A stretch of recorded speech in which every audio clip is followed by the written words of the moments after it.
I've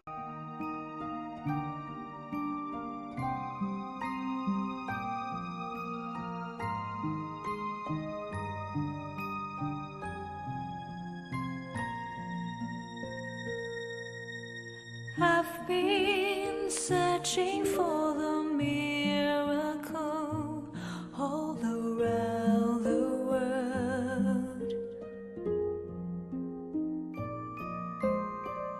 I used to look upon the moonlight and the shining stars as a wonder of miracle.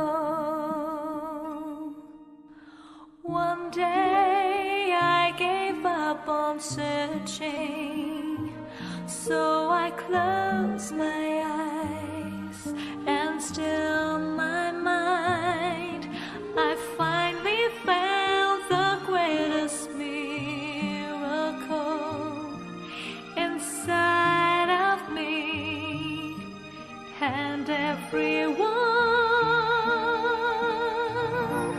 My dreams came true when I found you inside of me.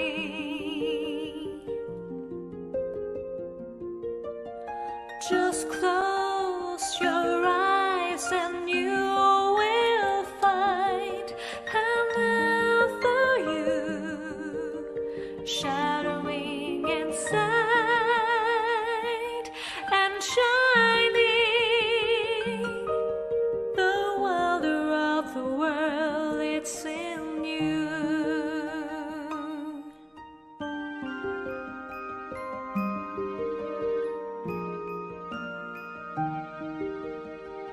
It's in you, it's in you, it's in you.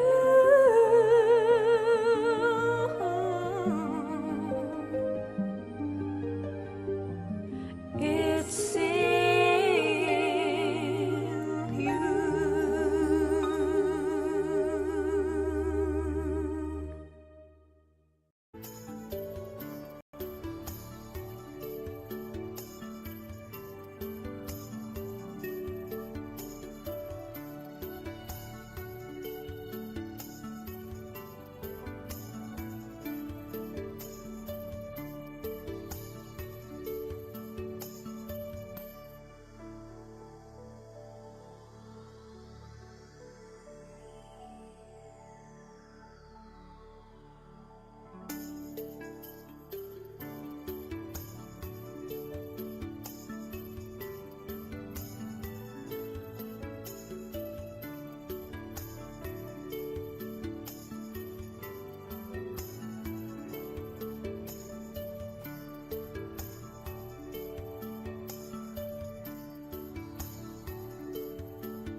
Hi, everyone, and welcome to our full moon meditation tonight, our May full moon meditation.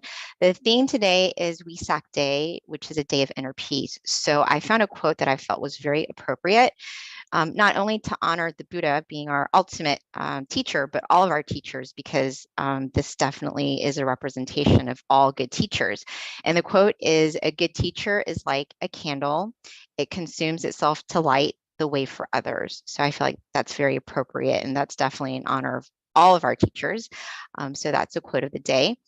With regards to today's schedule, we're going to have a short wisdom talk followed by our meditation and then candlelight, along with loving kindness and then Q&A at the end. So please stay.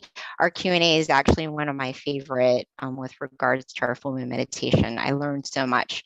A little bit about our teaching monk Jackie. He ordained in 2014, and after graduating, that's when he ordained. He got his BBA. He once he ordained to life, and so he found his goal and his passion, which is to practice his passion, which is meditation, not only cultivating it, but sharing it to others as well. So that's a little bit about Venerable Jackie, Monk Jackie. Before we start, we would like to ask everyone to please share on the chat, just so that we know where people are from, the state that they're at, their city, and their country, because we do have people from all around the world. So it's definitely very interesting to know where you're from. So if you can put that in the chat, that would be very helpful. Thank you, everyone. All right, so at this time, I would like to invite Monk Jackie to start our session for us. Good morning. Good evening. Good evening to everyone. It's morning time here, so. Depending on where you are in the world.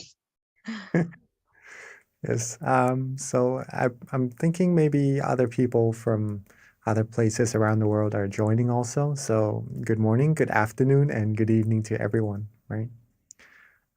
Welcome everyone to our full moon meditation tonight.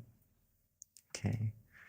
Hopefully you all have had good meditation sessions from our past full moon events also.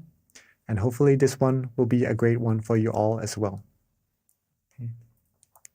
It is Vesak Day tonight, right? And we would have a little information to share to you about that. But before we go into that and to our meditation, there's something I'd like to share. Okay.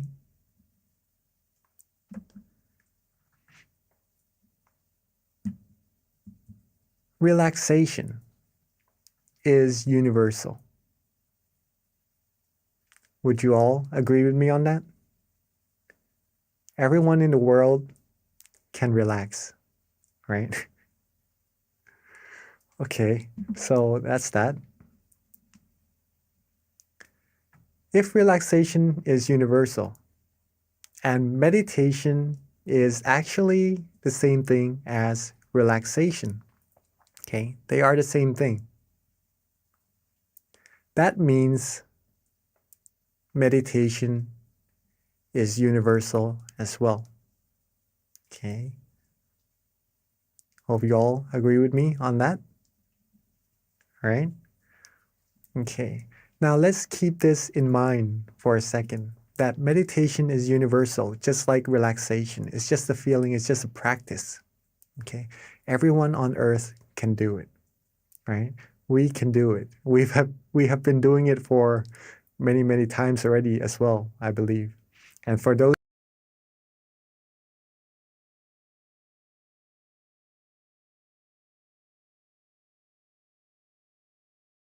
already as well, I believe. And for those who are new, meditation is relaxation. It is very easy to do. But the result is more and more profound once you practice it more and more. Okay? Now, meditation is universal, right? Meditation also leads us to happiness, Okay. Not just any happiness, though. It leads us to true happiness. What is true happiness? True happiness is a type of happiness where you could always have. It doesn't go away. It doesn't depart from you. You don't depart from it, unlike the other happinesses we find on the outside. Okay. When you want this happiness, you could always access it. You'll be able to rely on yourself for happiness and to be able to help others be happy as well. This is what true happiness is. Okay. Meditation is universal, and meditation brings true happiness. Let's put it this way first, so that we understand this phrase. Everyone can have true happiness. If you can relax, then you can have true happiness. Okay. So, in other words, everyone here today is able to find true peace, true happiness for sure. Okay. Now, we know this already. How do we do it? How do we meditate? How do we find this true happiness inside of us? Simply by relaxing our body and mind. That's it. As simple as that, right? If you can relax, you can meditate. You can relax your body, you can relax your mind. That is already meditation.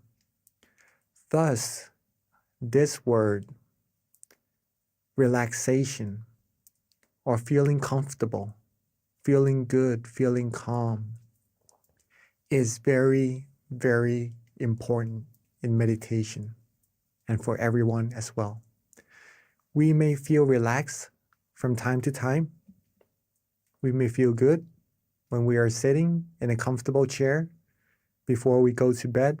After coming out of the shower, we feel good, we feel relaxed. But sometimes we are used to it, that we overlook it, of how important it actually is, this feeling of relaxation. This is the feeling that will bring you deeper and deeper into more and more happiness inside of yourself.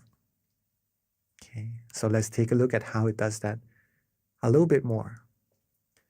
So if you're able to relax your body, relax your mind. Okay. I don't know if you can see this, but there's a little word, relaxation, on the bottom right here, right? On the left of the screen. We might start off with a good amount of relaxation, right?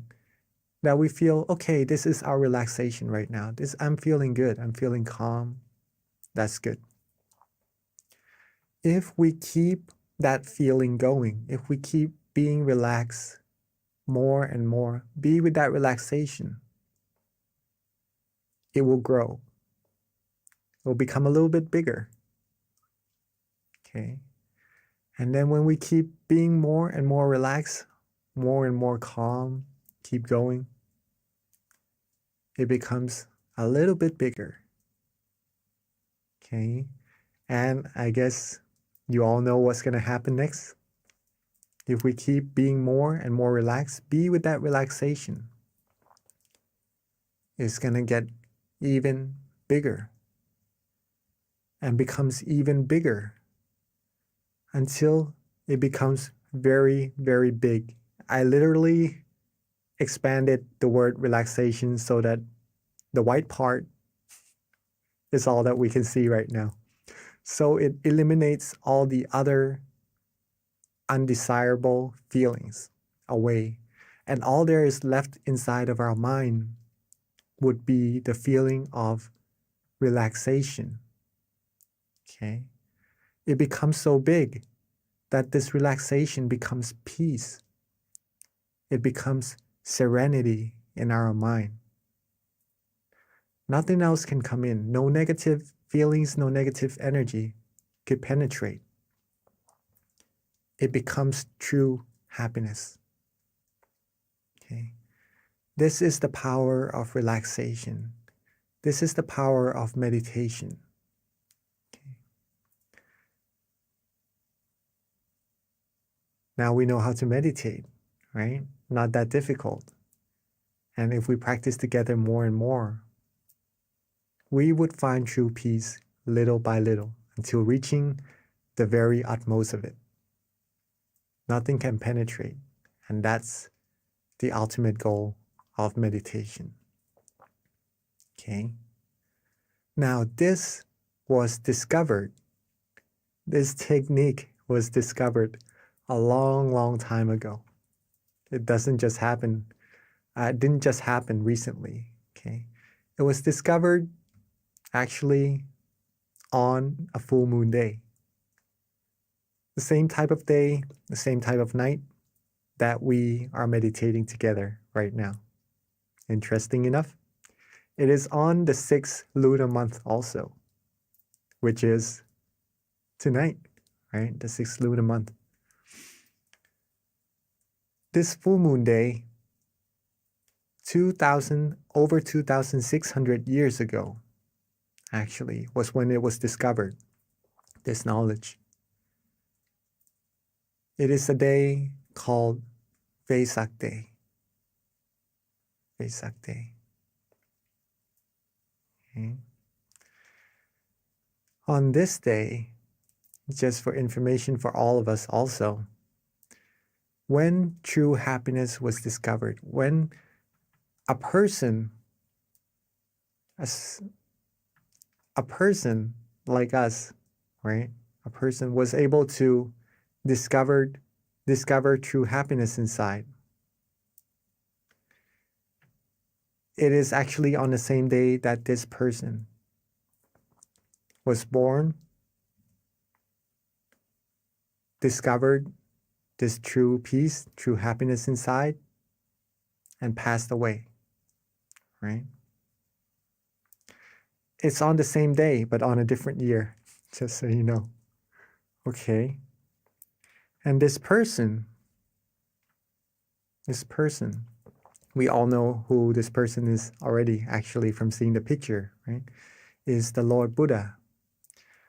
On this Vesak Day, over 2,600 years ago, he sat down and vowed that if he doesn't attain true happiness or the knowledge to eliminate all negativities from the mind, right? If his flesh or blood were to vanish,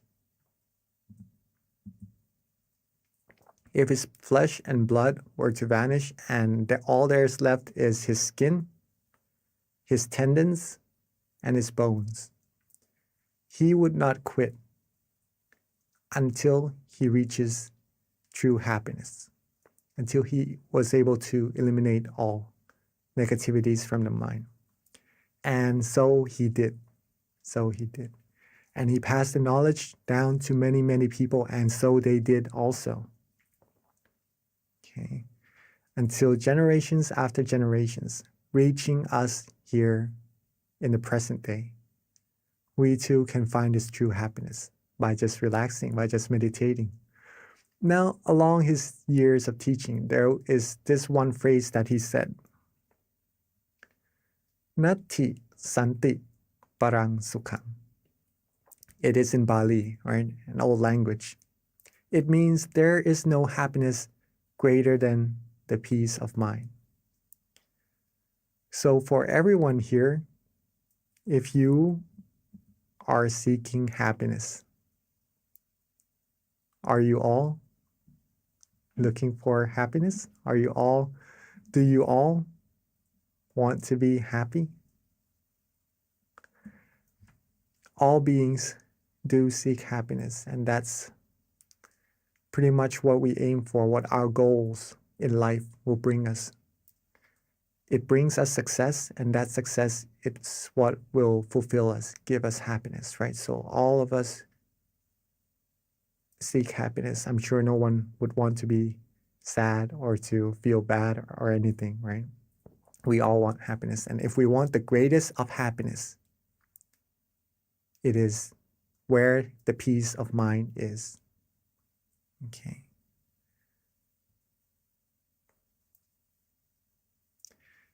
If true happiness is what you seek, if you like to rely on yourself for happiness, you want to help yourself and help other people around you become happy, now you have the roadmap.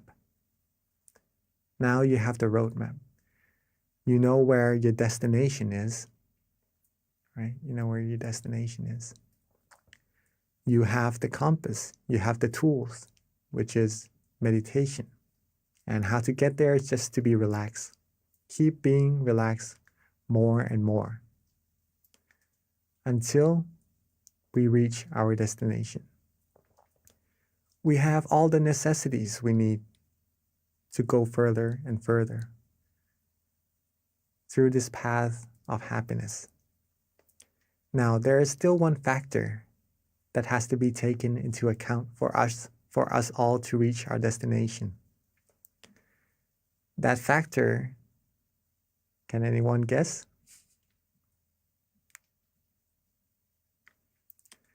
That factor is you. It is all of us. Meditation is not something one person can do for another. It is like eating. If I eat, then I will be full. If you eat, you will be full. Okay? If I eat and you don't, then I'm the only person who will be full. Right? Same as meditation. If you meditate, you're going to be the person who finds true happiness. If you have the knowledge, if you know how to do it, you have the destination, the roadmap, and everything. Well, if we take into account, right, if we take that into practice, we will sure reach our destination. And I'm sure all of us would be keen, right, to reach that destination altogether. If we can be truly happy inside, if we can find that true happiness inside of all of us, then we could be the role model to other people around us. Remember, at that point of true happiness, no negativities will be able to penetrate. If we could get to that point, more and more of us, no negativities will be able to come in, okay? Not just into our mind, but into our community, to our society. The more we expand this true happiness to the outside, the more we would be closer to world peace, okay? We are simply just being relaxed and just being still, meditating. But the result that arises from this is really profound. Okay. If we can do it first, we could be happy first, then we can share the light with all the other people around us, having everyone be happy and having this world be a world of true peace together.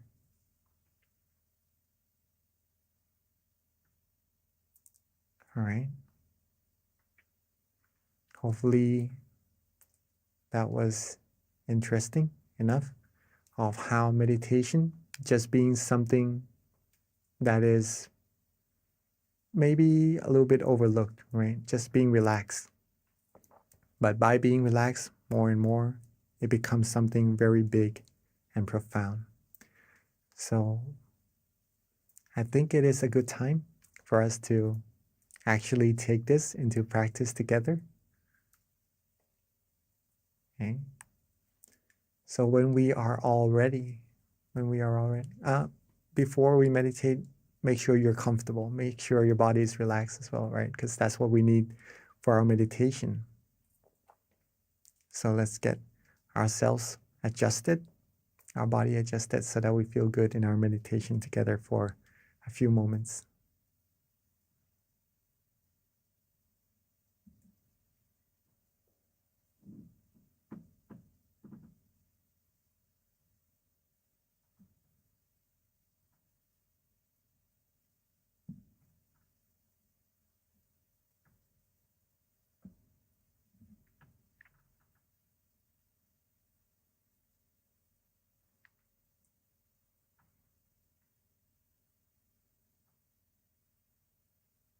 Okay.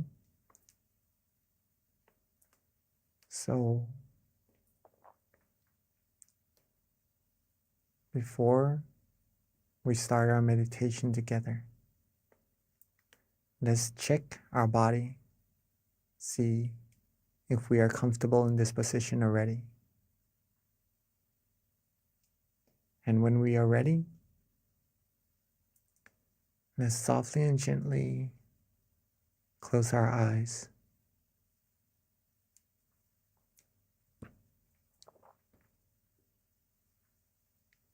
When we are ready, let's softly and gently close our eyes.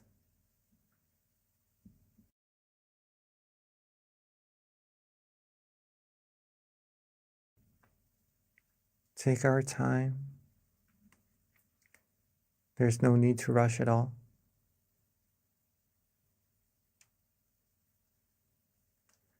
Relax our foreface. Relax our eyebrows, our cheeks, our chin, our jaws. Relax our neck, our shoulders, our waist, our thighs, our legs, all the way down to the tips of our toes.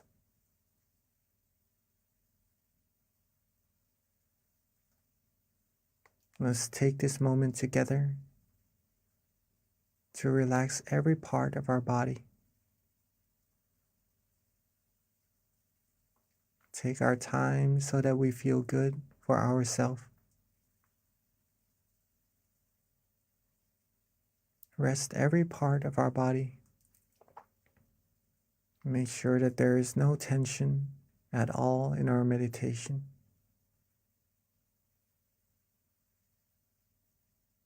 If we feel good, if we feel relaxed, then we are on the right path.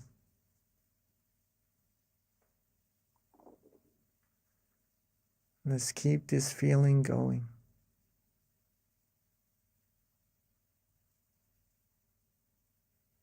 Keep ourselves calm. Keep ourselves relaxed. And let's let everything go. Let all our worries go. Let all our responsibilities rest just for now, so that we can have time to find true peace and true happiness all together.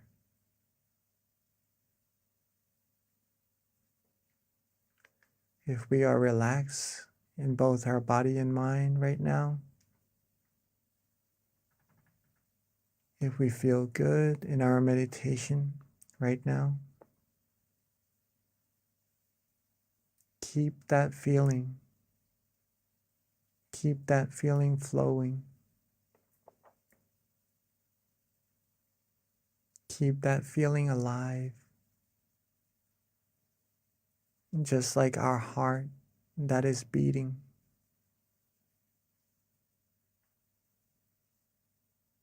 This feeling of relaxation is the heart of meditation.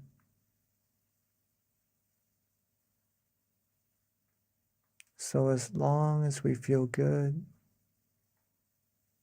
as long as we feel calm,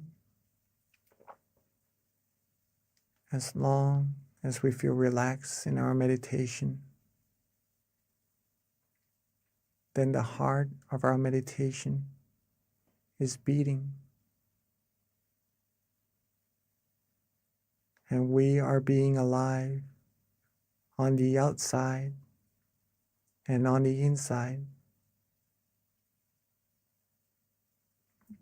We are walking are traveling down the path, the righteous path, the path of purity, cleanliness, and happiness. It may be a path that we cannot see right now, but to find that we are on the right path, there's a way to travel, which is to feel.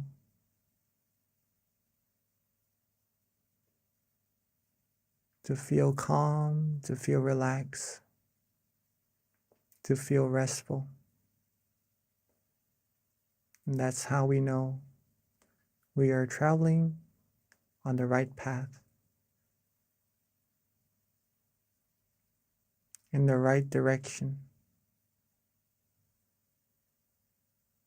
getting closer, closer to the utmost of happiness, the greatest of happiness. But it is like a tree as well, where we cannot rush for it to grow, where we cannot rush for it to bear fruit.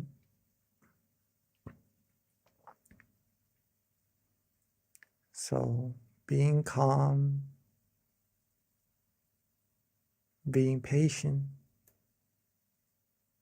being relaxed along this road, enjoy every second of this journey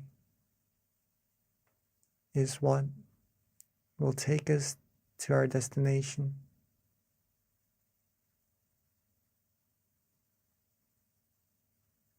The more we can be calm, the more we can wait, the more we accumulate this peace of mind that we are having right now, the closer, the faster we will be to reaching that destination of ours.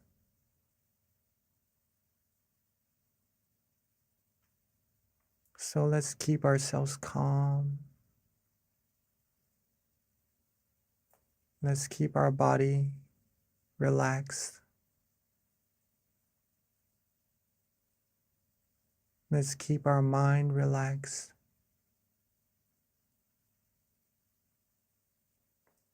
Let's be worry-free. Enjoy this very moment, almost as if this is the most precious feeling we have right now that will take us to reaching life's most valuable treasure.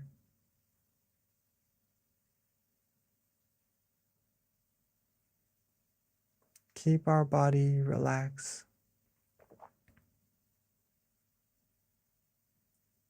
Keep our mind relaxed.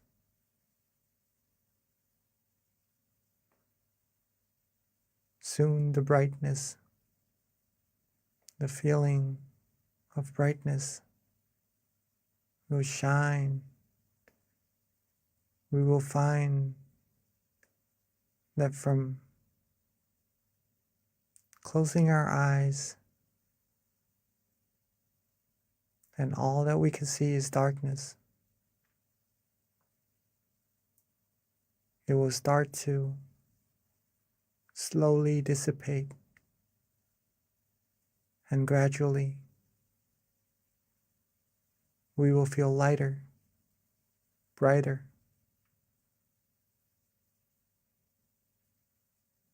Whatever experiences happen inside of our mind, let's just let it be. Let's not pay too much attention to them, so that we lose our relaxation the more we're able to relax, the deeper our meditation becomes automatically.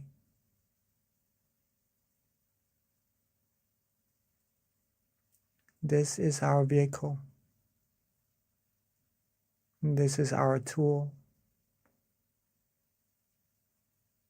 At any moment that we find ourselves maybe wandering off,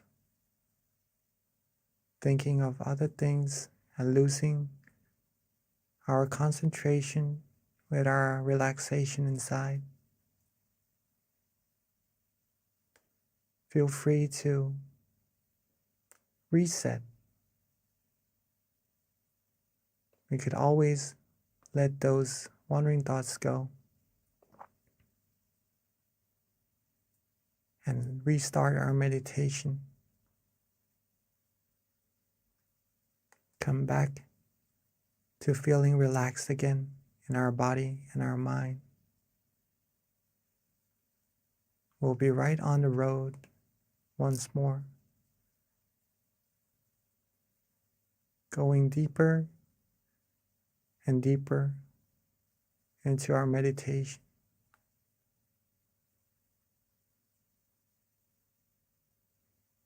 And if we start to feel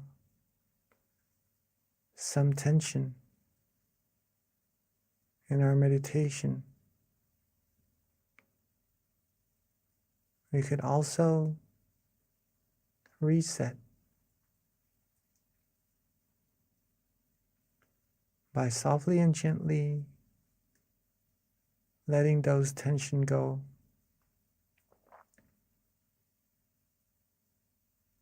Relax our body. Relax our mind once again, so that we could come back right onto the road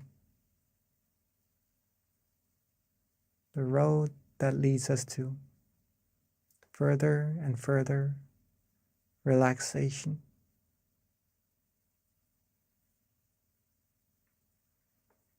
At this point,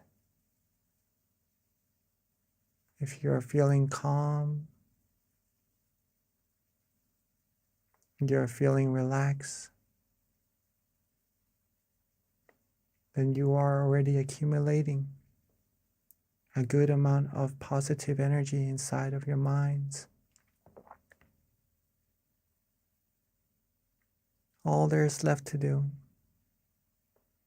is just to be neutral. Let these positive energy keep accumulating more and more automatically.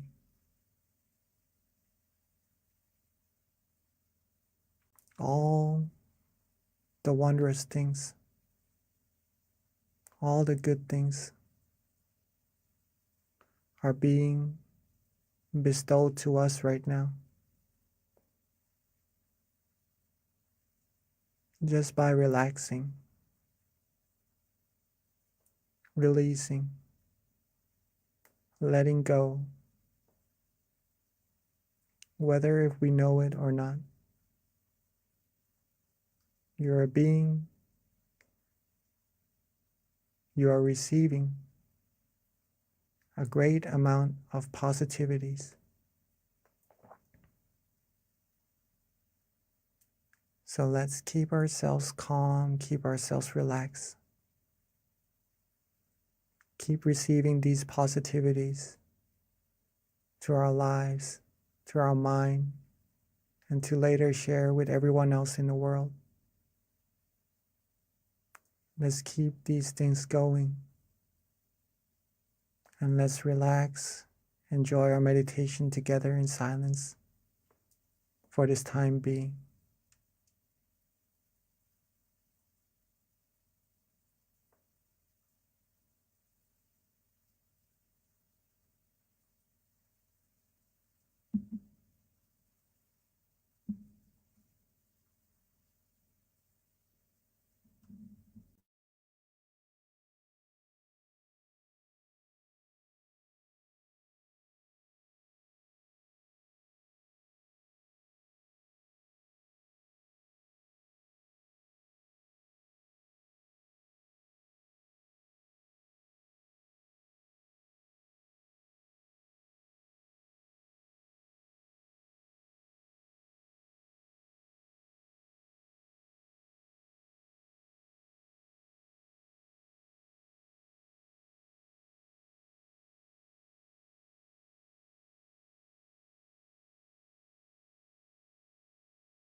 as we are relaxing,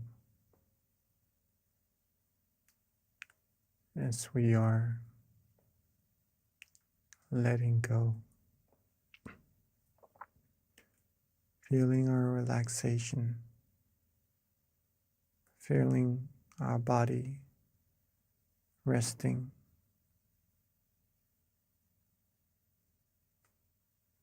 letting everything go, feeling calm, feeling restful. We may start to feel the flow of energy inside of ourselves. Some may start to have different meditation experiences. Some may feel calm, relaxed, bright, light. All there is to be done right now is to just be neutral. Don't worry about what is happening inside of our meditation. Don't worry about what's going to come into our meditation.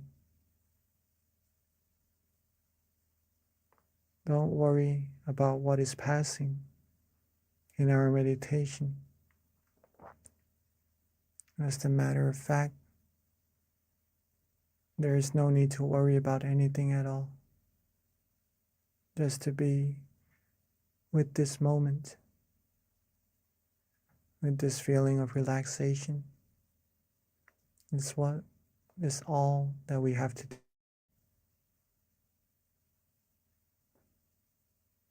And now that our mind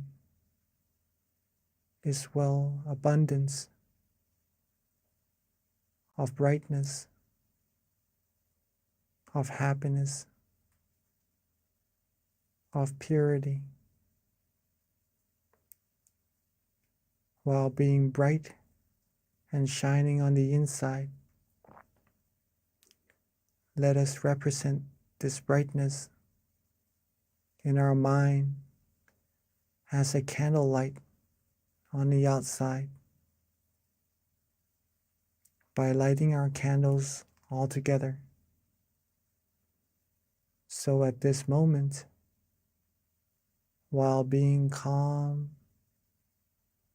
being light, being bright,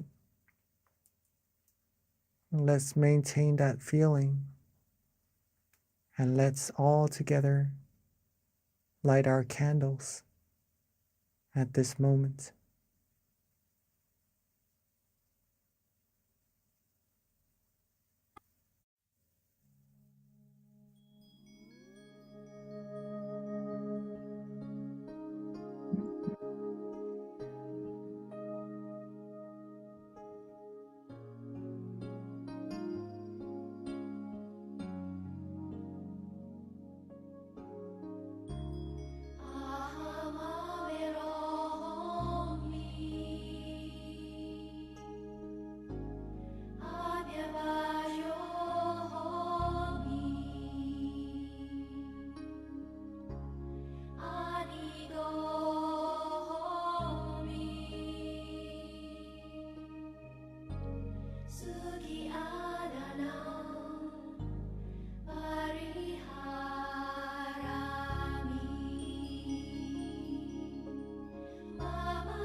Now that we have represented our brightness from the inside to the outside, let's together come back to our seats and close our eyes softly and gently once more.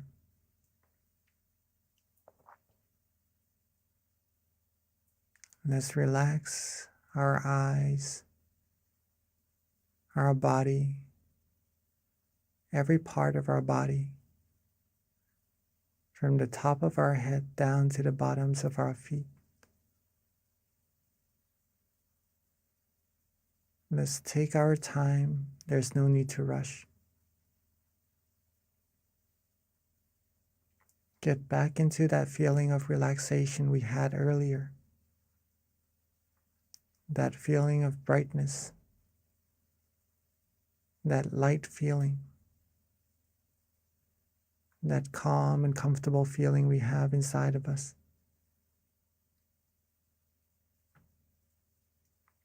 And let's softly and gently bring our candle lights inside of our mind.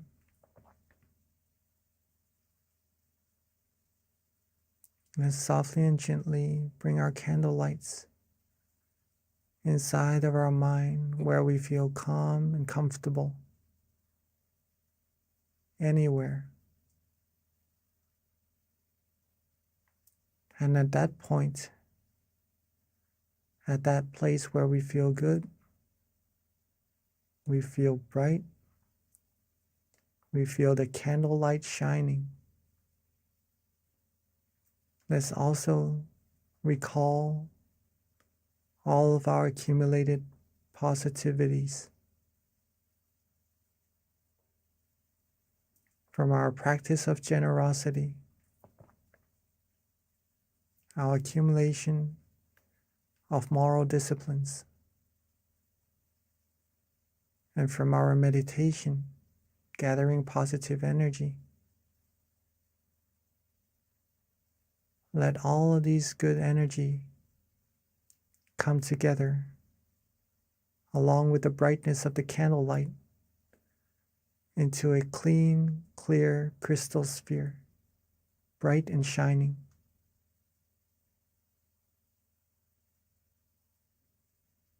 Let's think of our family and friends. Let's recall our loved ones. And let this crystal sphere, this sphere of merit, radiate its brilliance outwards, reaching our family and friends, share all the positivities we have.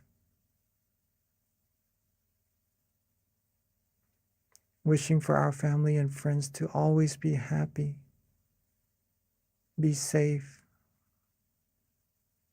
be successful in all their wholesome goals, be protected from all dangers, harms, diseases, be free from all negativities, be able to find true happiness, true peace quickly and easily, and reach the utmost of happiness as quickly and as easily as possible.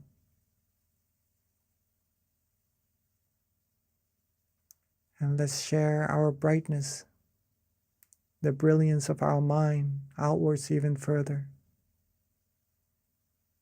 Outwards, reaching everybody here in this room. Outwards, reaching everybody in our community. Reaching everybody in our city. Outwards further, reaching everybody in our country. And outwards further, reaching everybody in our world. Seeing this world clean, clear, and bright and shining. Seeing everyone on it clean, clear, and bright as well. And wish for everyone to always be happy, always be healthy, be fulfilled in all their wholesome goals, be free from all sadnesses, sorrows, sufferings, all harms, dangers, diseases, wars, be free from any form of negativity, and may everyone on earth be able to find true peace quickly and easily, and may this world be a world of true happiness, true peace quickly and easily. And may we all reach the utmost of happiness as quickly and as easily as possible. And let's share our loving kindness outwards even further into space, into the universe. Outwards infinitely. Outwards unlimitedly, reaching all beings no matter where they are. Wishing all the good things for all beings as well. And let's take a few moments to share our loving together, our loving kindness together in silence.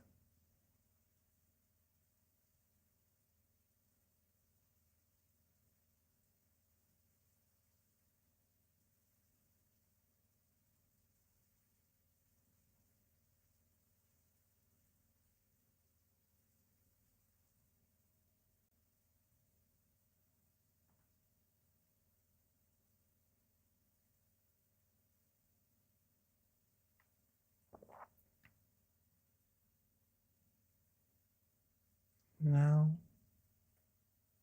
that we have shared our peace, our love, our positive energy outwards to all beings together, let's softly and gently bring our attention back to ourselves.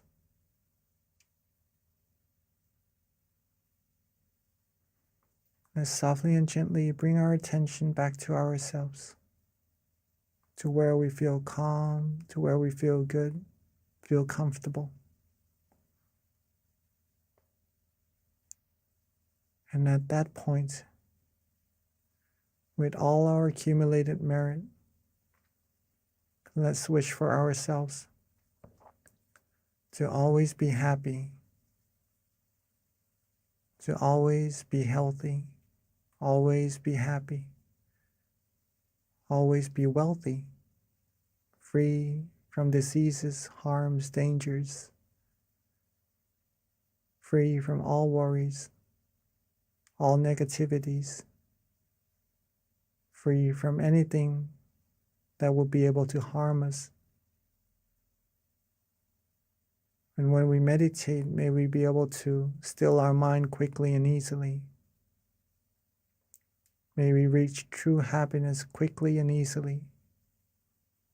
May we be able to be happy and share our happiness with everyone around us, having our loved ones and all the people in the world be happy as well. And may all of us always walk on the path of righteousness and reach the utmost of happiness as quickly and as easily as possible. Let's take a few moments to wish for ourselves for all the good things we need.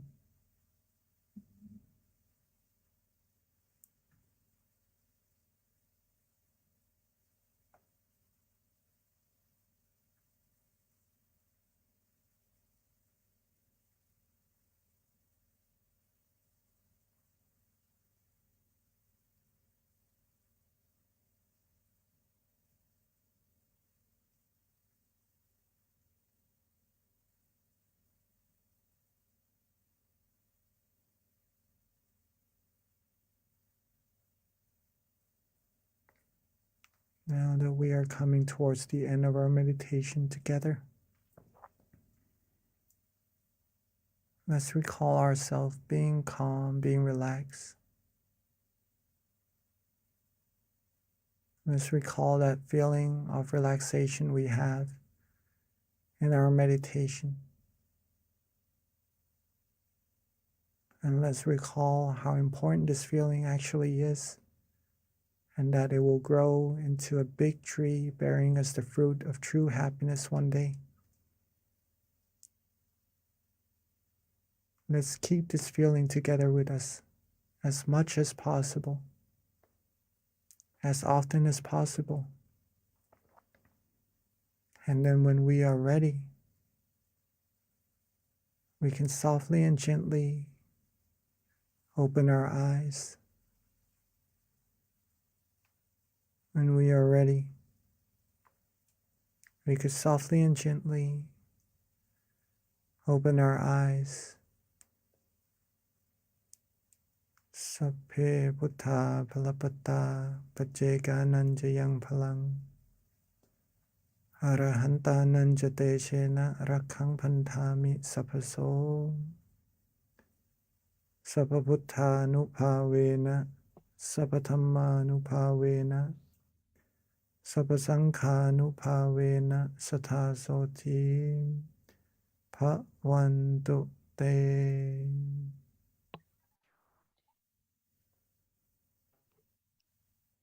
Thank you, Venerable Jackie, for that lovely guided meditation. So before we transition over to Q&A, a couple of announcements. First of all, if you didn't join us earlier in the beginning when we started, if you can share your country and your city, we just like to know where everyone's coming from as we have people meditating with us from all around the world. It's just very interesting to know what city, country, state you're from. Okay, with regards to a couple of announcements that we have, please jot down the next full moon meditation is going to be on Tuesday, June 14th, next month. A couple of other announcements. If you haven't already visited this website, please be sure to check it out, tamagayameditation.org. This is where you can learn of the various centers that we have in the US, the closest center to you that you can go and visit even. We do have guided meditation open right now at our various city centers, such as Boston, Chicago, Azusa, Georgia as well. So yes, you can definitely learn more about that from the website tamagayameditation.org. And those are our various locations with those marks in the states. So yep, and all you have to do is click on the location closest to you and you'll be linked to the website, and that you can learn more information about their local offerings as well. And then the next website is, if you don't already have our app, please definitely download it. It has a wealth of information, guided meditations. It's mindgem.org. That's the website. You can link to connect with us and download the app from the Play Store or the App Store. This is also a great way to stay connected to our notifications, any announcements that we have. Every month when we've got our full moon meditation, there's a notification that comes out through the app to remind you. So it's definitely a great way to stay in touch with us and keep up to date on our announcements. And then lastly, we've got something interesting going on. It is, first of all, we want to invite everyone to upload a picture of themselves in meditation. It's going to be part of the Guinness World Record, where we're going to try to have as many different entries as possible. And then it's open until August 6th. So there's a QR code right there. All you need to do is just upload a picture of yourself in meditation. We're trying to make the most people meditating online, which we have actually broken many different Guinness World Records before. So this is just another cool one that we've got going on. So everyone on this call, please be sure to send a picture of yourself in meditation on the QR code right there. All right, and that wraps it up for our announcements. So at this time, we're going to transition back over to Monk Jackie and then have our Q&A session. So please, if you've got time, stay with us. but we do understand for those who need to hop off. But this is definitely a great time to have your questions answered, further understanding about meditation, or any questions you might have with regards to your practice, how to improve it. Looks like we have a question right now, Mung Jackie from Shrirat. Yep. So if we can get the spotlight on Shrirat, please. And then anybody else, if you've got a question, you can either raise your hand or just put it on chat as well. Yes, I think Shirat can open your microphone, and all right. Or you can always put it on chat too, whichever is Yes. easiest.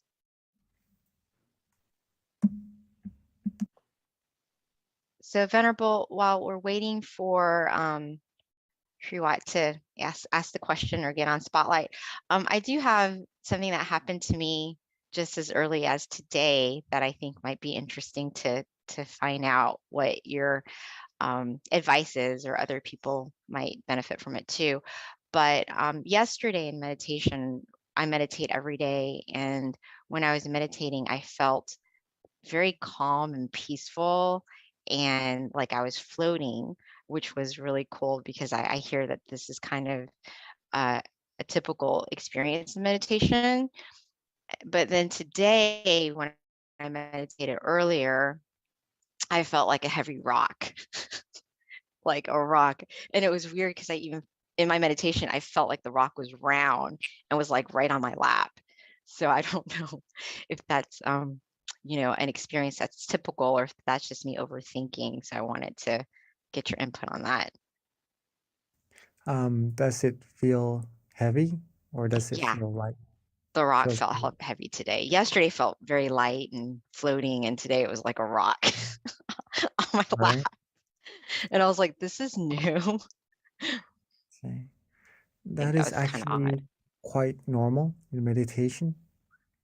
Oh, Okay, first of all, okay. very beautiful that you are meditating every day. That is actually what is needed to progress in meditation. No matter what meditation experiences we have, right? Sometimes good, sometimes we feel not as good as the day before. If we keep meditating, we are progressing no matter what. The only way we're not progressing in meditation is that we do not meditate. Okay. Now, sometimes when we have good meditation experiences one time, right? The next time we may look forward to getting the same meditation experience. And there are many reasons, right? That rock is there. Okay. There are many reasons for that rock to be there. So one reason is that maybe we are anticipating a same meditation experience. Maybe we're anticipating that we're doing the same thing, so maybe the same experience should happen to us. And that anticipation from before not having any, right? Now there is a little bit that may cause a slight tension in our meditation. Okay. And that is what is causing that feeling of heaviness, or maybe we could interpret it as a round rock, right? Another thing is that we may have accidentally put some effort into our meditation, And it may be a slight effort at first, but if we keep that effort going, it may be bigger and bigger as well. Like, right? Like the feeling of relaxation. If we start off by being just a little bit relaxed and we're content with it, it will grow and grow and become bigger relaxation as well, right? Same thing with the tension. It may be a little bit, and then it becomes more prominent. What we can do with this is that once we notice ourselves being a little bit uncomfortable in our meditation, it feels a little bit different. It feels skeptical in our meditation. We're not sure if we're doing it correctly or not at all in our meditation. If we have this feeling, reset straight away. Reset straight away. Okay, don't hesitate, don't go further to see whether if this is correct or not, because once we have doubts, that shows that we are maybe going a little bit off course already. Reset straight away, come back to relaxing, do what we like, do what we enjoy. And then when we have that feeling of relaxation, we are certain about that is the right path, that is the right way, and that will bring you further and deeper down the middle path, down the path of true happiness for sure. Okay. Hopefully that answers your question. Yeah, thank you, Venerable. Yeah, the rock and knowing it was round sitting on my lap was a very weird experience I haven't had before, but thank you. So yeah, we do have a question from Ashley that just came through, and Ashley asked if you recommend writing down your meditation experience every single day. Yes, yes. If that is possible, please do. That will help you observe. Observe whether what you did today that benefited you. All right. So what you did that was good for you, if you keep repeating that, it will become bigger and bigger also. You will get better and better in meditation. And it will help you observe what didn't really benefit you also. So if we lessen those things, then we will be able to progress in our meditation also. So meditation, writing journals is a great way to improve in our meditation. And that's also recommended by our master himself, right? If you could write after your sessions, right, in every session, that would be even better, okay? But see what works for you, what helps you observe yourself better, and then do that, then we could improve our meditation from there. So Venerable, we've got a question from Miss J, and Miss J is new to meditation, wants to know how she can become better.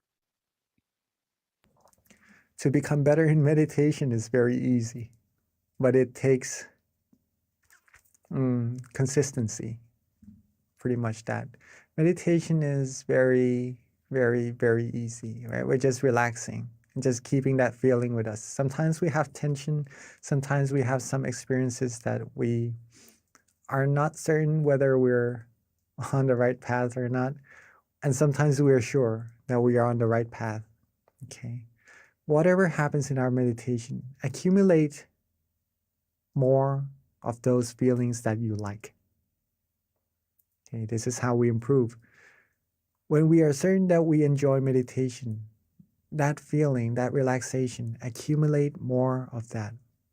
Maybe it could be 1 second, 2 seconds, 3 seconds, 1 minute. If it goes away, reset, come back to do it again. Accumulate like putting money into a piggy bank. One day it will become full. We'll have like a bigger piggy bank and we keep accumulating it. It'll become full again. It becomes bigger and bigger. Once we know it, we are now millionaires pretty much. We would be very wealthy of the happiness inside of our mind. Okay.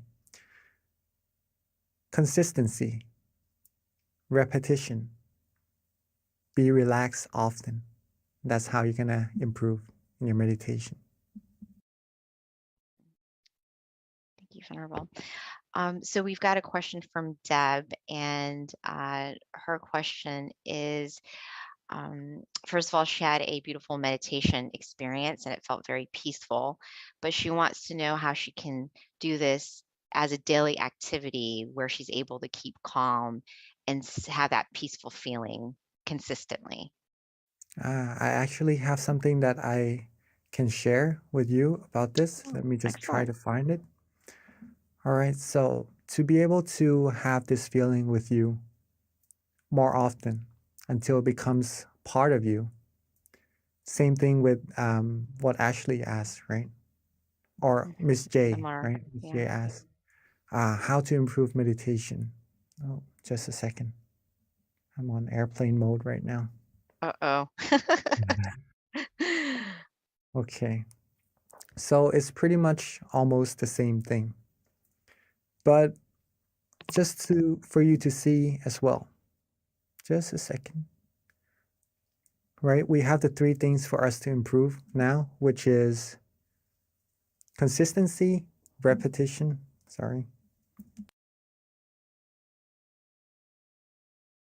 So we have consistency, repetition, and be relaxed often, right? Now, what would happen to our meditation is this. At first, the first sentence, right?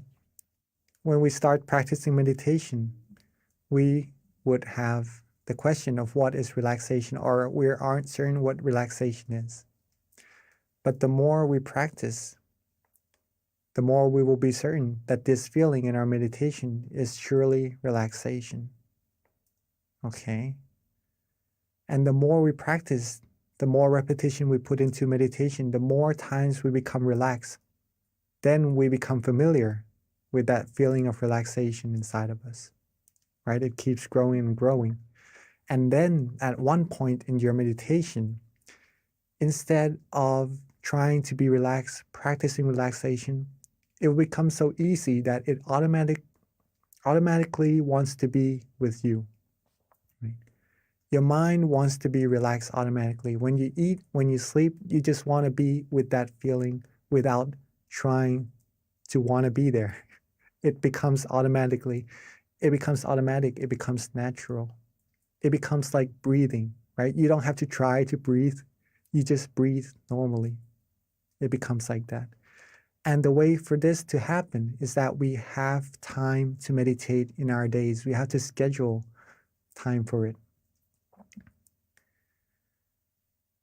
There is a set of chanting in monkhood, right? There's a set of chanting that is really, really long, the longest set of chanting that we have. And people who are able to do that must pay a lot of attention to memorize this thick amount of chanting, this thick book, right? And there was this one monk who I met, and he was able to do this, okay? He told me, I still remember it, it's a really good saying from him. He told me that if you have passion, then you will have time, okay? If you have passion for something, you'll make time for it for sure. Okay? So if you like meditation, if you want to improve on meditation, you will definitely have time for it. And a good way to have time for it is to actually prioritize it and make time for it in your day. Maybe Miss B, she meditates every day, right? She would probably be a good role model to how we could meditate every day and incorporate meditation sessions into our daily practices as well. Yes. So that's how we do that. So that's how we do that, and how we improve our meditation until meditation becomes part of our life and becomes like breathing. Mm-hmm. Thank you, Venerable. Yeah, one of the things I feel is very key, and you hear this from every single teaching monk, so there's some truth in it. And not only that, you experience it for yourself, so it's always nice to have monks confirm what you're already doing, but it's definitely little by little. So, the recommendation of meditating initially 5 minutes a day, don't overdo yourself, and then increase it with time to 10 minutes. And before you know it, little by little, at some point you get to an hour, and that's, but you accumulate it slowly. So it's just something that I've heard many times from different monks in terms of your own self-development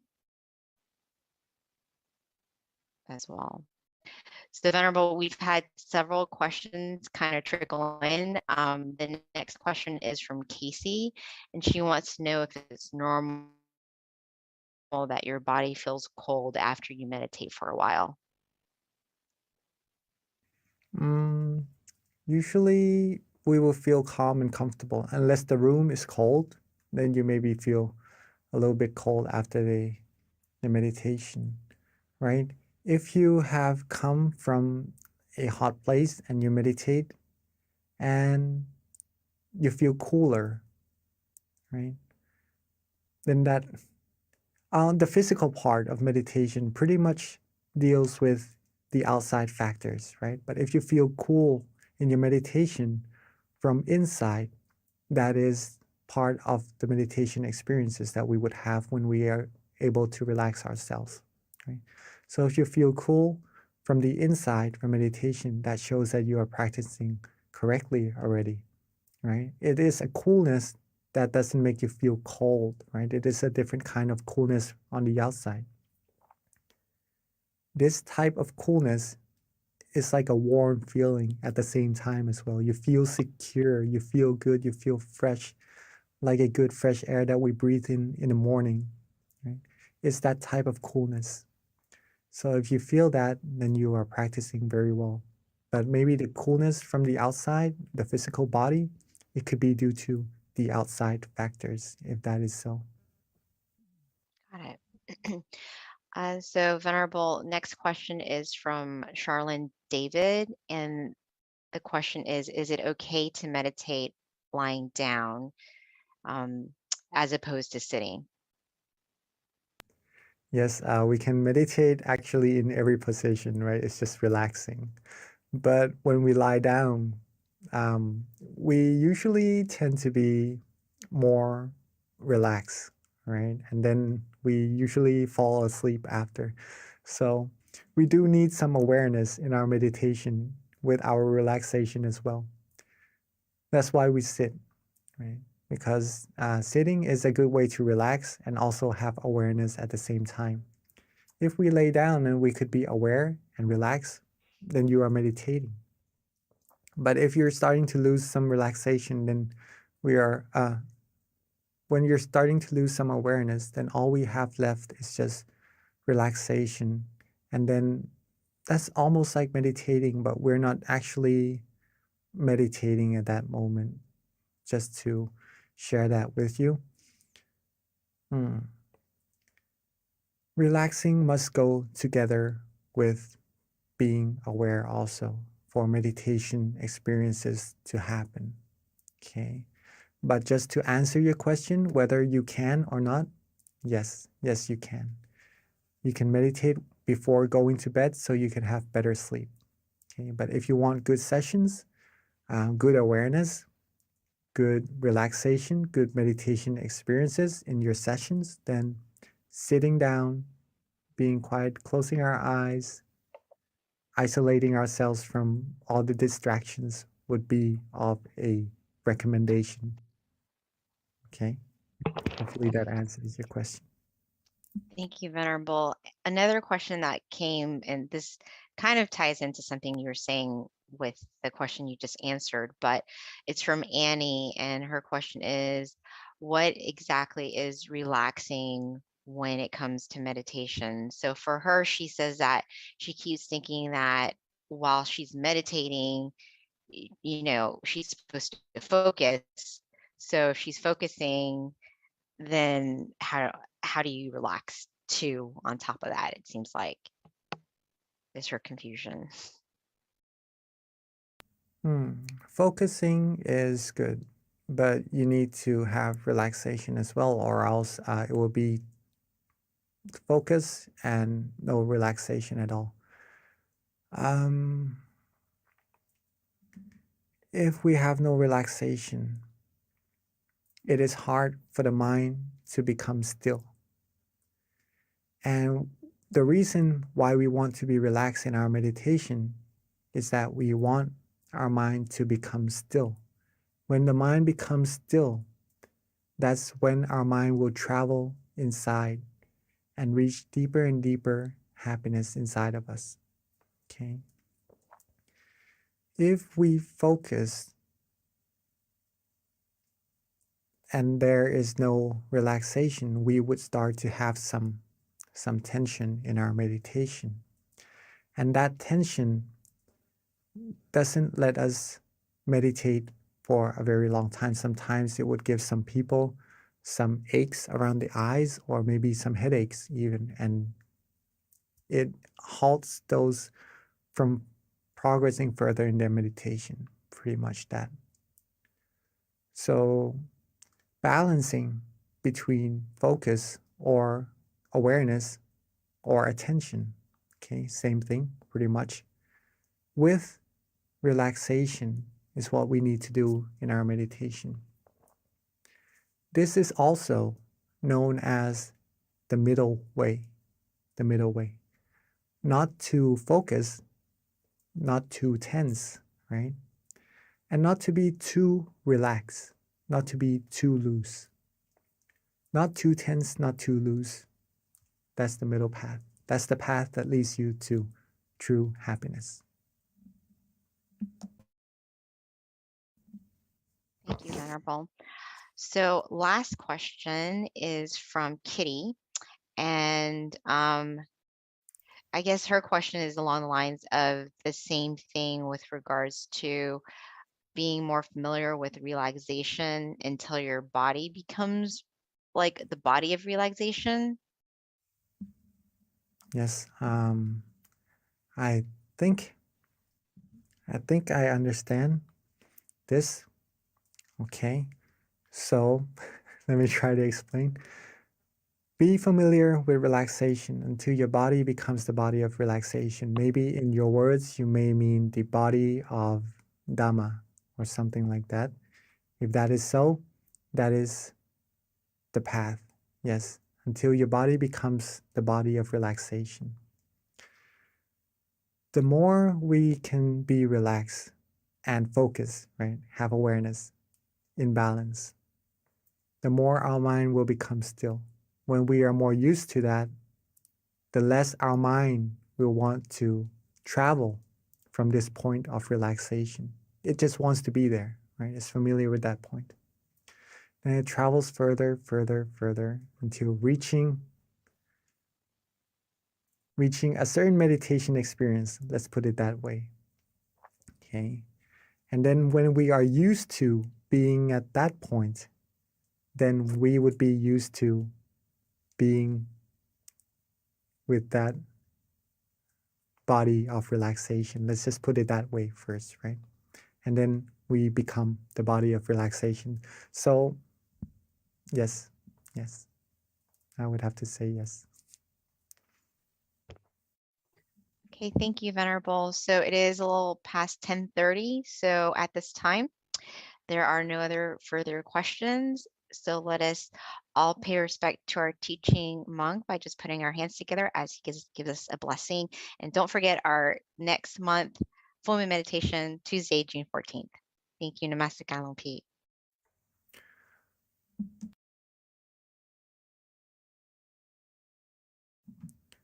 So with all our accumulated merit, our accumulated positive energy, let all these merit come together into a clean, clear crystal sphere. And let this merit bestow to us, bless us with the utmost of happiness, the utmost of health, wealth, success. And may we all be fulfilled with all our wholesome wishes. When we meditate, may we all be able to attain true happiness quickly and easily, and reach the utmost of happiness as quickly and as easily as possible.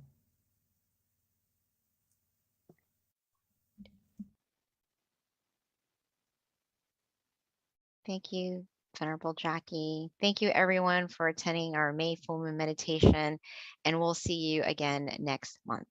Until then, meditate well, meditate peacefully, and meditate every day. Thank you.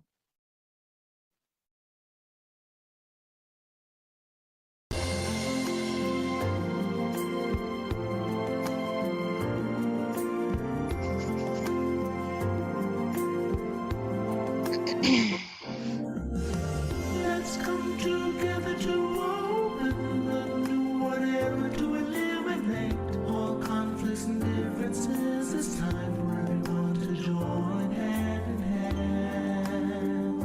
At last, now the world's beyond healing. It's time to change the world. As the one who knew in the past,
reflection of the one who moved from the past.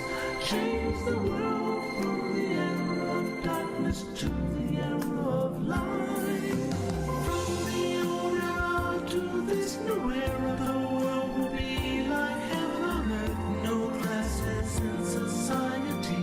Everyone will be really happy.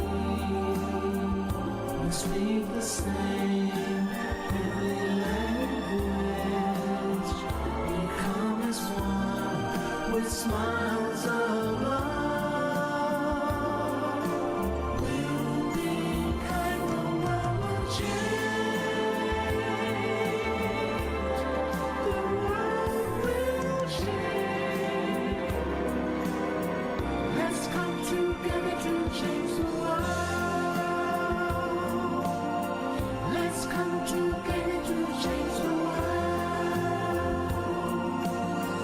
Let's come together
Hi, everyone, and welcome to our July full moon meditation. The theme today is on freedom, and as such, I picked a quote out of Pipo, and this is actually perfect for our theme, which is the quote is freedom of the mind, and the joy for meditation is unique. It is a joy that is great and free, expanding farther and farther. When the body and the mind reconcile and unite as one, the impossible will happen. So I hope that's a little bit of inspiration for you today as we begin to meditate. So with that, just a little bit about today. Today is a very special day. It actually marks the day before we go into Rains Retreat, which is a 3-month training period that all the centers around the world actually participate in. And during this time, many people at the meditation centers are going to utilize the time to cultivate themselves, meditate more extensively. So as such, we want to extend and invite to all of our participants in our full moon meditation tonight and invite you all to come up with a resolution to help develop yourself.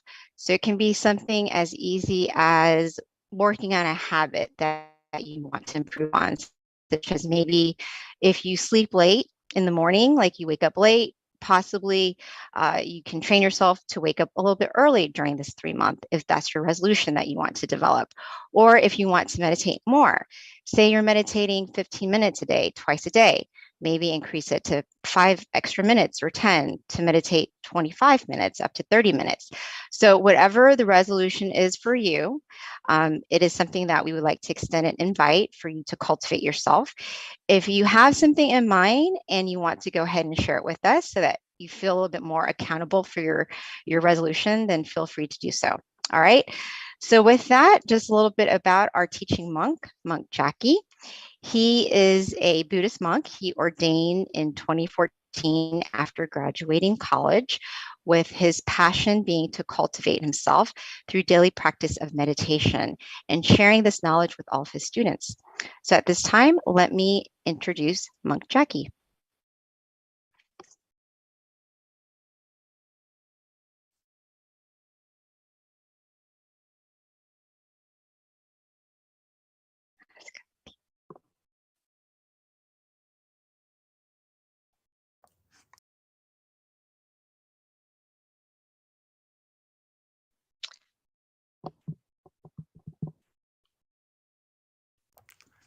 Okay, good morning, good afternoon, and good evening to everyone. Hopefully everyone is all right, staying happy, staying healthy, both your body and your mind. Okay. It's been a couple of months since we last met, but last month you did meet with another teaching monk, right, Lumpy Daniel. We come together every full moon night to do our meditations, to purify our minds, to become bright on the inside, so that we could shine out to the whole world and make this whole world brighter, even brighter than it already is, right? Today is another full moon day, a full moon night over there in the US. But this month is related to Independence Day, right? The 4th of July in America. So why not let us talk a little bit about freedom? Okay.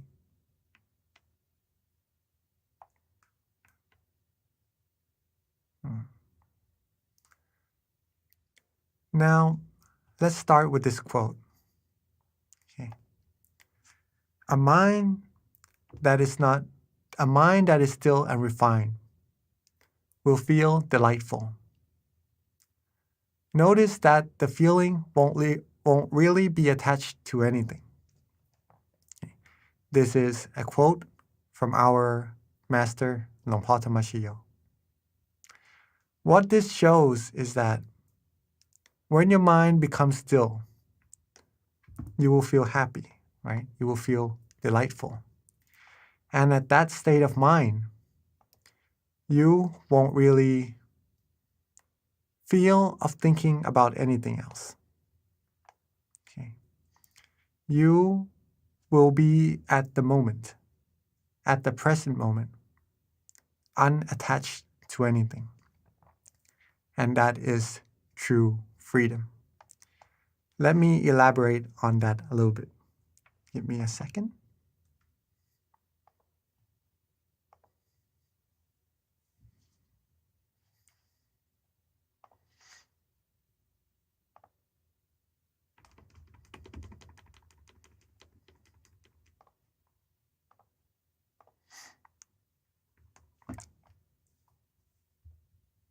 Okay.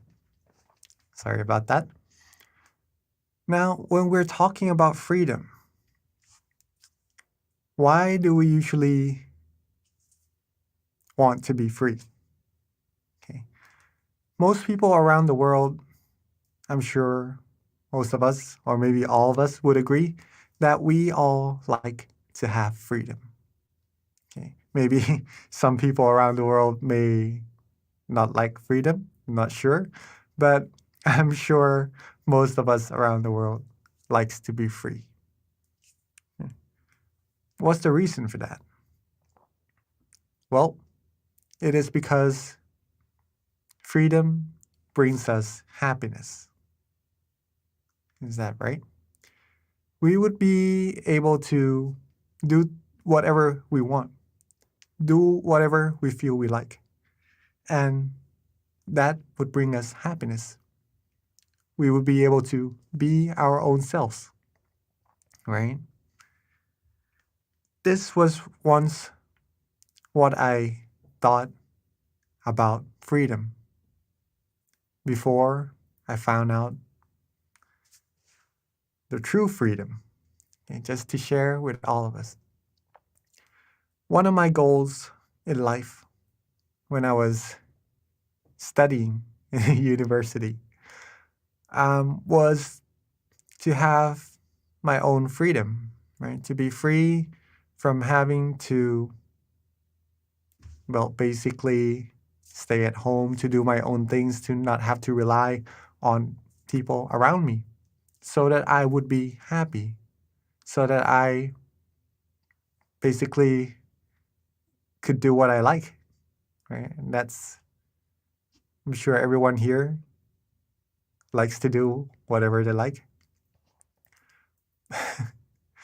But that happiness is a type of happiness that comes and stays for a while, and then it goes away. Okay. We may have the sense of freedom. We may have the sense of freedom, but it is a freedom that relies us on other things around us, right? If we do not have them, if we cannot do them, maybe we won't feel the happiness we long for. Now, this true sense of freedom that I have found, instead of just being free, doing whatever we want, we simply walk a path. There's a path for this freedom. That means that there's some things that we have to do, have to follow, in order for us to reach that true freedom. Okay. I'll explain this path a little bit later. Okay. It is not a path that we can see with our own eyes. It is not a path that we can see with our own eyes. It is not anywhere on earth. It is a very, very special path. It is a path that we can find inside of ourselves, right? It is very close. It is right here inside of ourselves. But this path to freedom is a little bit dark. I don't know if you like darkness, but it's a little bit hard to see where to go in this path. Okay. Now, if it's not really visible, or is there nothing we can see, what can we do to go through or to walk correctly along this path and not go off course, right? Well, like walking into a dark room, you might swing your legs around, see what's in front of you so that you don't hit anything, right? Or maybe just pretty much feel your way through this path. This is very important, right? Because we can't see. We have to use our senses. This inner path requires the same thing, which is for us to really feel it, to really work our way through, at first, maybe without seeing anything. It may seem a little bit difficult, but it is not. Okay? But it is not. What feeling are we talking about also? That's important. To walk this path to freedom, we must feel comfortable. Okay? In this dark place, if you feel relaxed and comfortable, that is the feeling that is showing that you are on the correct path, the path to freedom. This path, this method, these feeling around in the darkness is actually what we are about to do together. Okay? It is meditation. The path could be found when we close our eyes softly and gently. We relax our body and mind. We let go of everything. Once we close our eyes, we may feel or see only darkness, right, at first. Now, if we feel comfortable, if we feel relaxed, then what we are actually doing inside of our mind is we're actually walking further and further. Okay? At first, we may just feel nice, feel good. But as we build that feeling up more and more, you may start to feel other sensations that lets you know even further that you are walking the path of freedom, of true happiness. Let me elaborate it a little bit further.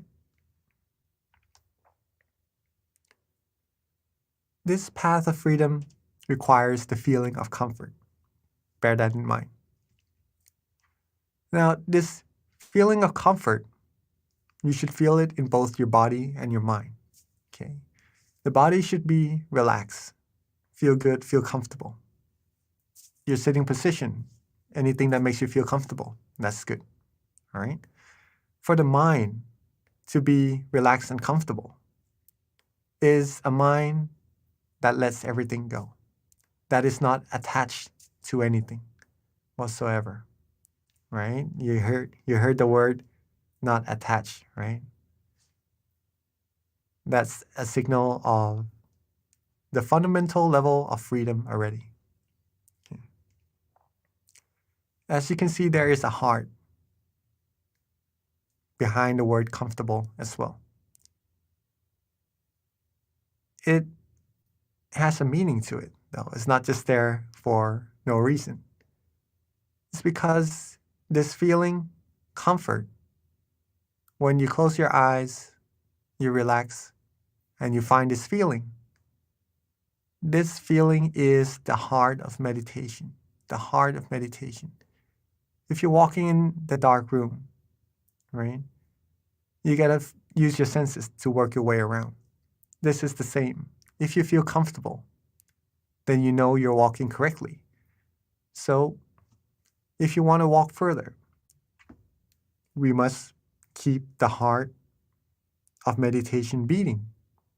Okay, to be comfortable, to know we are walking correctly, to go further and further.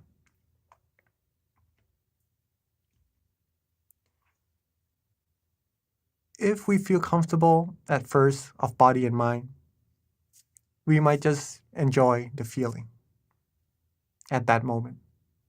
Maybe it's not too good, not too flourish, or it's not tough on us either, just to sit there. Okay. But as we progress a little bit further, we may start to feel light. Okay.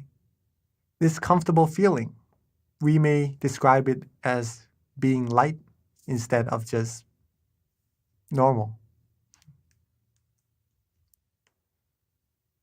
We might even feel as if there's a wind blowing through us, like it's blowing through the top of the grass and waving it a little bit. Okay.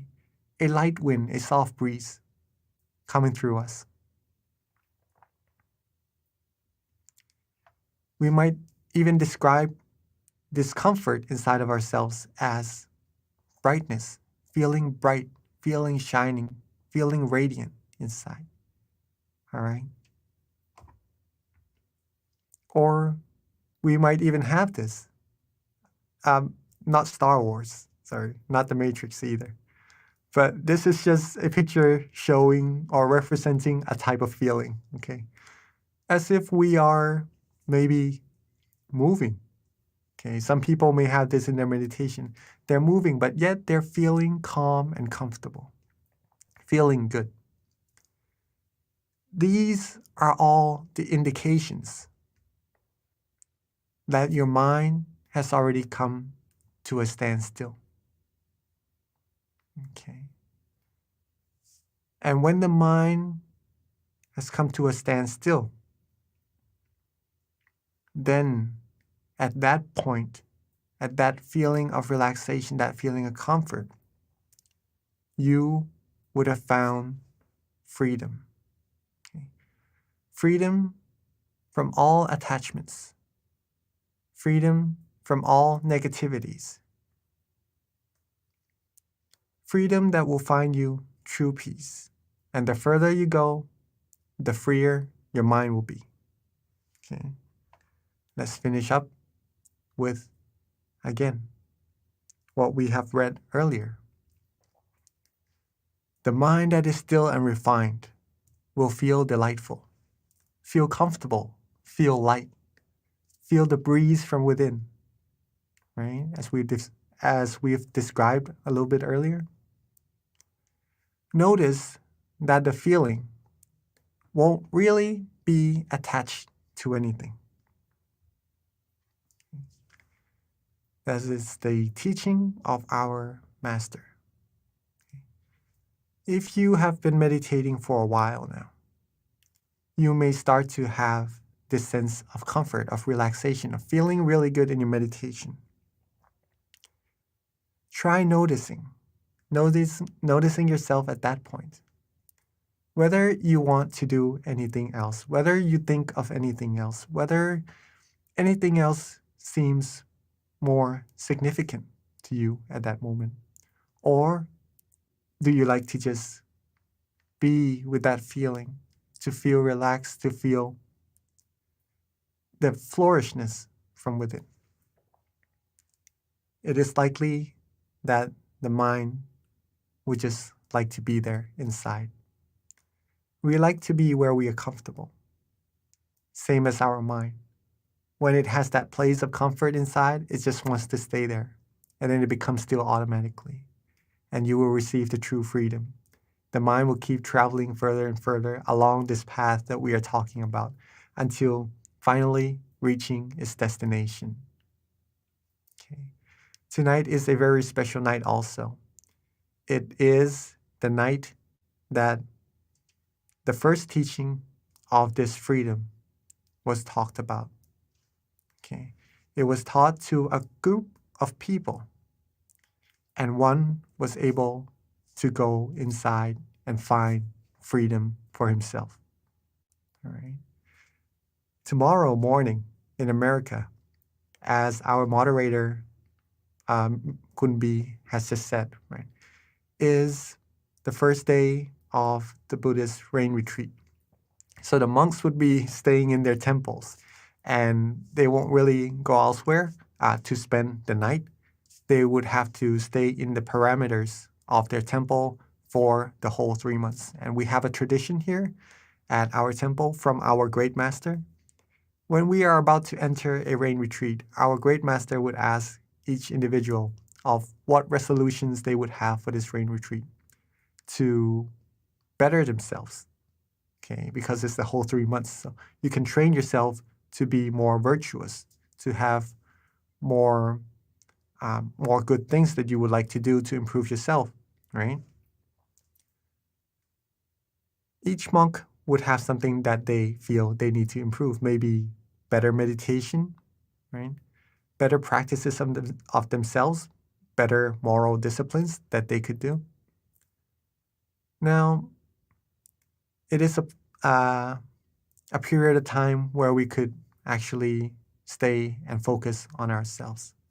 As Kunbi has just said as well, if any of us here joining the full moon meditation would be joyful to join with the resolution for yourselves, you don't have to come to the temple to spend the night or to not leave the temple the same as the monks, but within your own parameters, within your own work area, your home, you can also, within this 3 months, right, find something that you'd like to improve for yourself, if there is any, okay?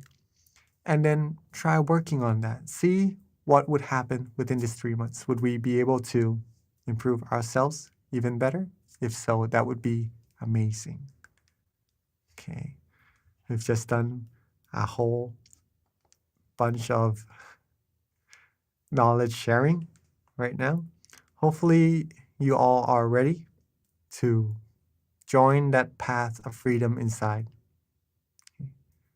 So before we get ready to clean our mind and to find true happiness inside, remember that the heart of meditation is to be comfortable in both body and mind.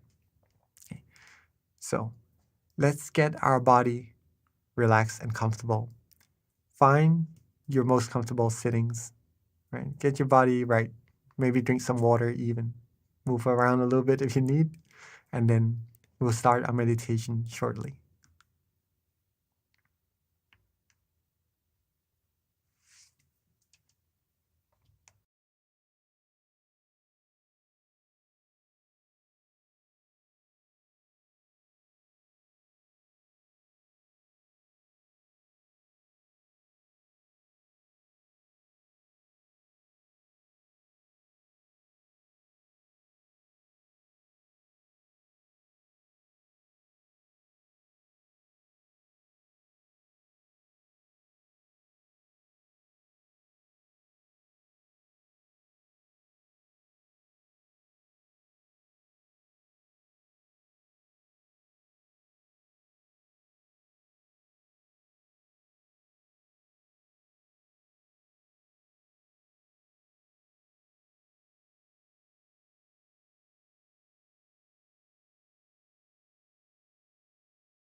If we are ready, let's begin by softly and gently closing our eyes.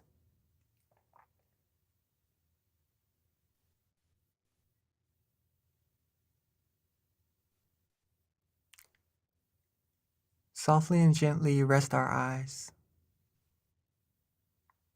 rest our face, rest our head, rest our cheeks, our chin, rest our neck.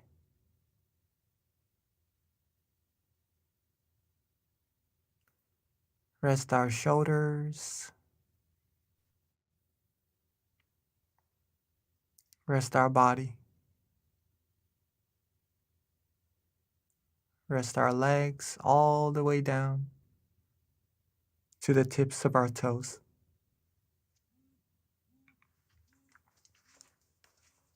Relax every part of our body. Make sure there's no tension whatsoever in any part of our body at all.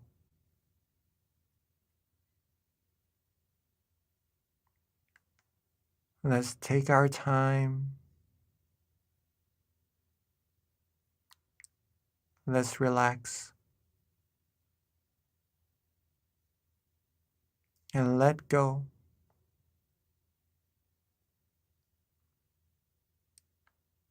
Let go of all worries. Let go of all responsibilities.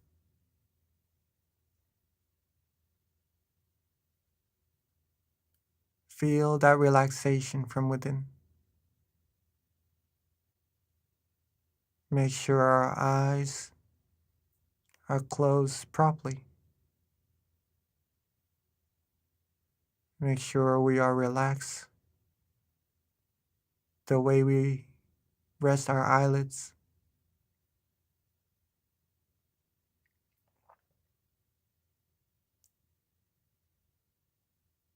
And just let everything go.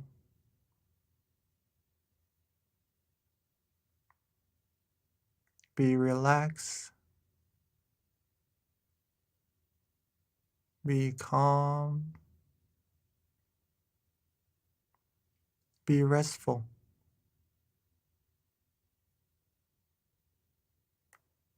Now, as we've talked about earlier, this path inside could be a little bit dark at first. But as long as you feel good, you feel relaxed, you are good. You are walking the path correctly. You are becoming free from all things, from all attachments, from all worries, all burdens, and from things that one day we would depart from.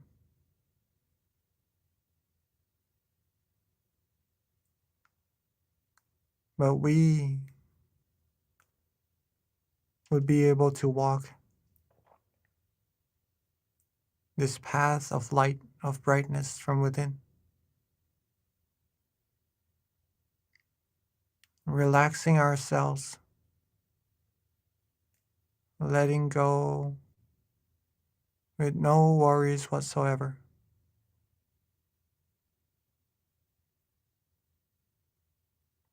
And at this point, you can notice yourself,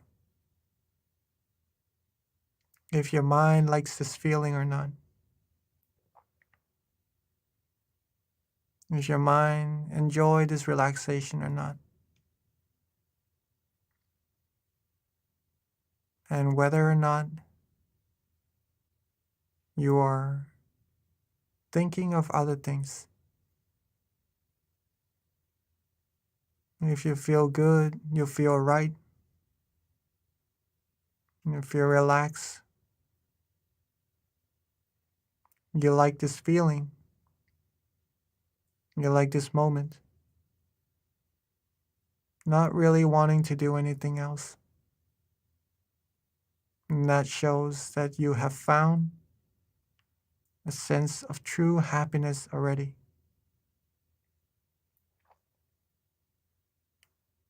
Your mind has already become still. Your mind has already been free from things that could take the happiness away from us.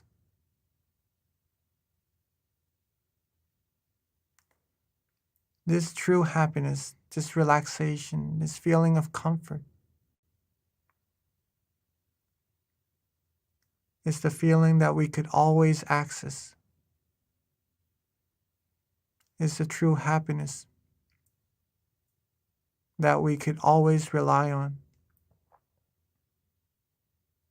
That is already there inside of us. It doesn't perish. It doesn't depart from us. It is within us, just waiting for us to grab, for us to take, for us to consume upon, like a well of pure positive energy, just sitting there. Whenever we need to drink, whenever we need true happiness, all there is to do is just let go, relax, be comfortable, and our mind will travel to this source of positive energy automatically.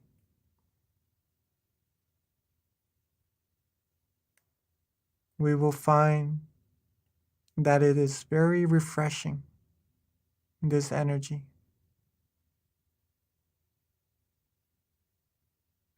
We will find that it feels cool, it feels nice, it feels rejuvenating.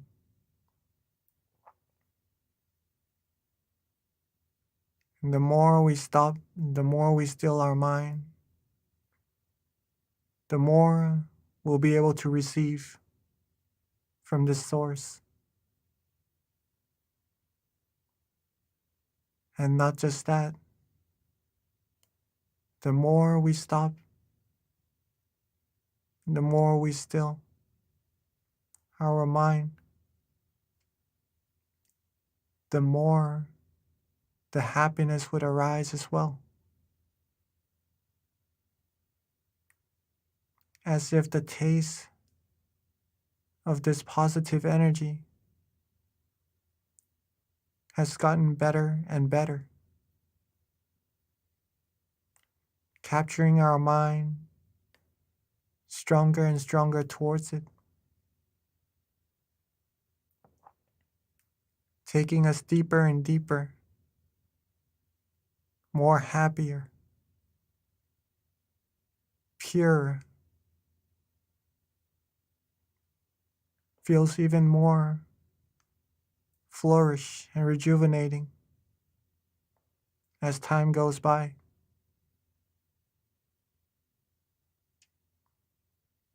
And when this happens, all that we need to do is simply be neutral.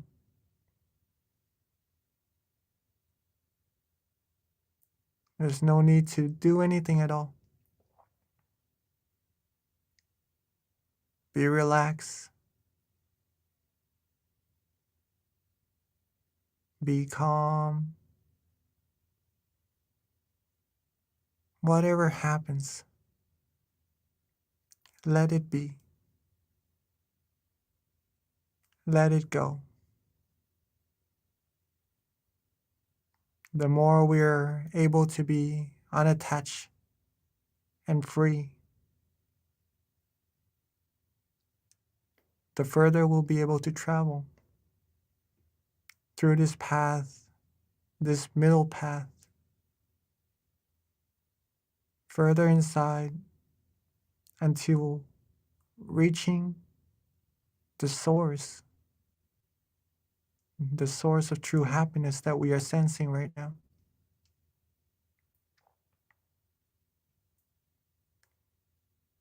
And the closer we are to that source, the more happiness we will receive automatically. It will be like a magnet drawing our attention, drawing our mind, and giving us purity and blocking out all the negativities, not letting anything impure penetrate our mind.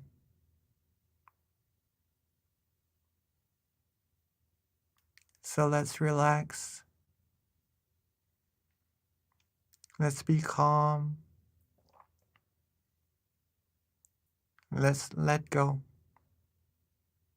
and have no worries whatsoever. Keep this heart of meditation beating. Keep your body and mind comfortable. As soon as we start to feel any lesser in comfort, you can always adjust. Adjust your body, adjust your mind again. Get it back to being comfortable. Softly and gently, without any rush, without any worries. Let's just enjoy this feeling, this flow of positive energy inside of us, this feeling of lightness, of brightness even, on this full moon night together, the night, the very special night that the first teaching of freedom was taught, of true freedom. Let's cultivate as much purity as we can. Let's rejuvenate our mind as much as we can. Let's take from this well. Let's drink from this infinite source of happiness as much as we can, so that we could bring more positivities to ourselves and everyone around us, eventually to this whole world. Let's relax ourselves. Let's be calm. Be neutral. Whatever happens, let it be. Let it go. And let's flow inside of our minds further and further.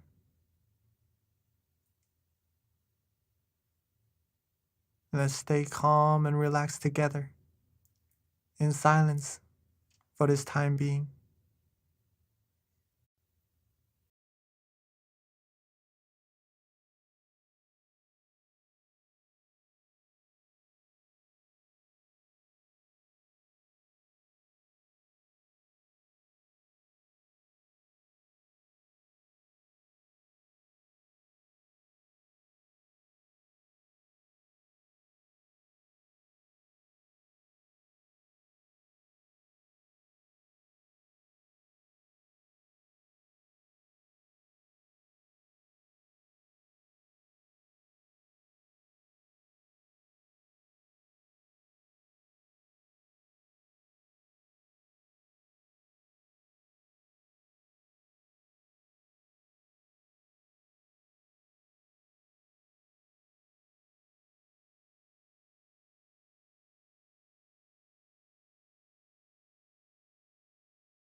as we are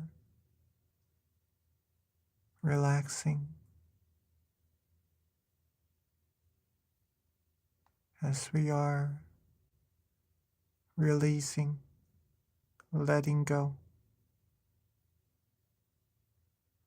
At some point along our journey, our mind might go off to think of other things,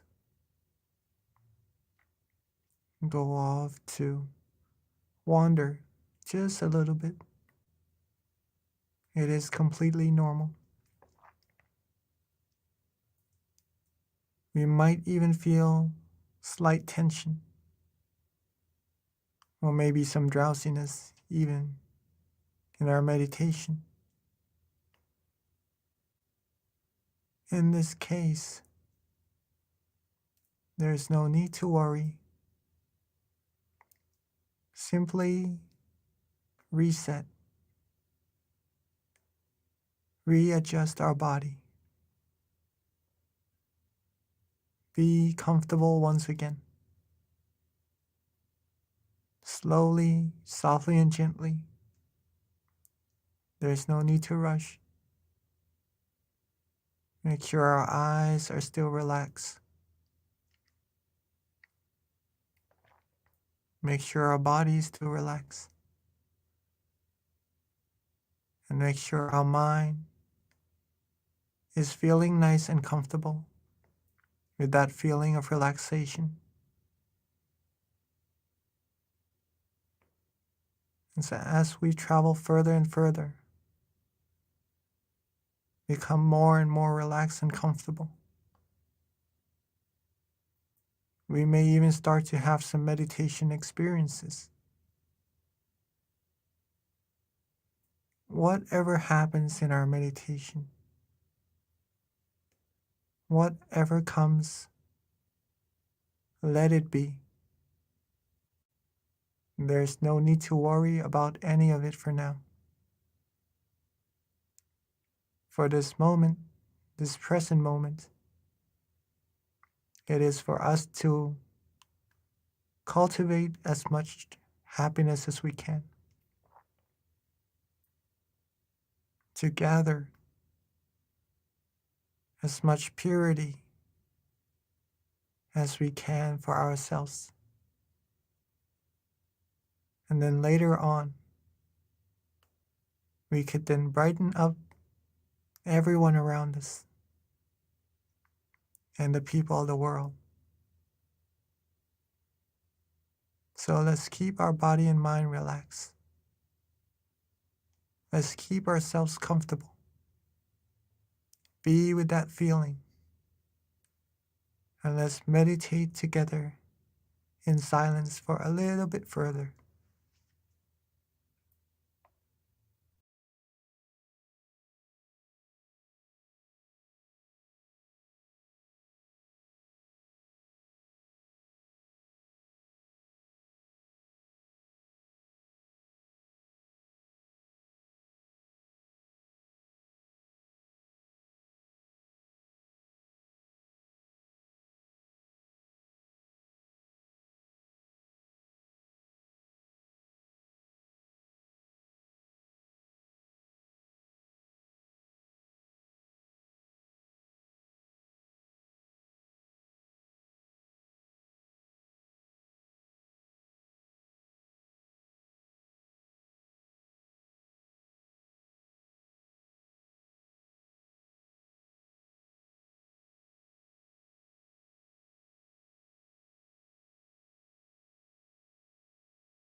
as we have now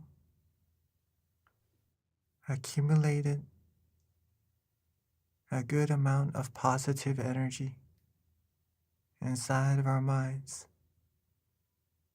feeling calm, feeling relaxed, feeling light, maybe even being bright. Let's together bring that positive energy forward. Bring that brightness outwards, calmly and gently. Be relaxed, be restful. Let's softly and gently open our eyes to light the candles in front of us, to represent the brightness within our minds, to represent the purity of our minds together.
Now that we have lit our candles to represent the brightness of our minds, to shine out to this whole world, showing the brightness and making this world brighter together. Let's sit back, relax, close our eyes softly and gently, and reconnect ourselves back to that feeling of comfort.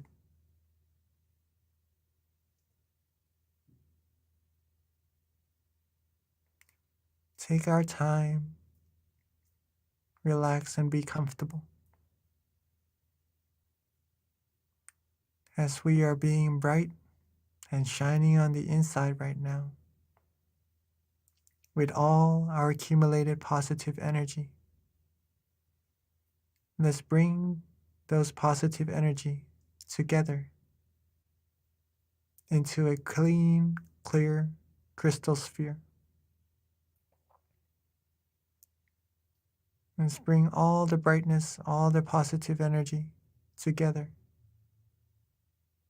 to build up a clean, clear crystal sphere, locating where we feel it is comfortable for us.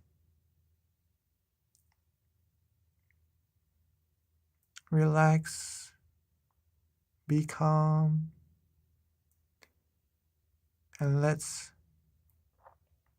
radiate the brilliance of that crystal sphere softly and gently outwards. Let's share our positive energy and our brilliance outwards to our family and friends, our loved ones, our brothers and sisters, wishing for our family and friends to always be happy, always be healthy, be free from all dangers and negativities, be able to find true peace, true happiness quickly, and reach the utmost of purity as soon as possible. Let's share our loving kindness outwards a little bit further. Radiate our brilliance outwards to our whole community. Radiate it outwards further, reaching our city. Outwards further, reaching our country. And outwards further, covering our whole world. Seeing this world clean, clear, and bright, and shining. Seeing everyone in this world clean, clear, and bright, and shining as well. And with all of our accumulated positive energy, let's wish for everyone to always be happy, always be healthy, be free from all dangers and negativities, be free from harms, diseases, wars, be free from all disputes.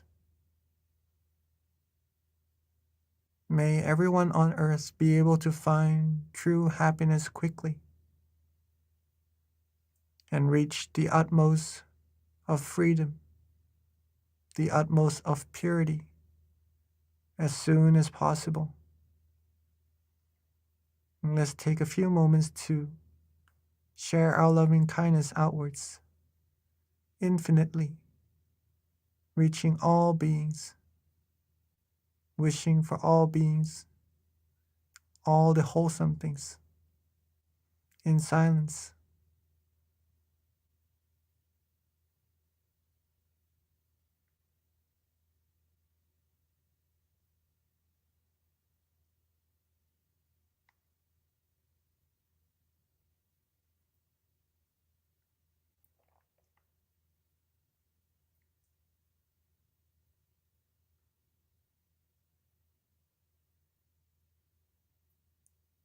Now that we have shared our brilliance, our light, our kindness and love, to all beings together.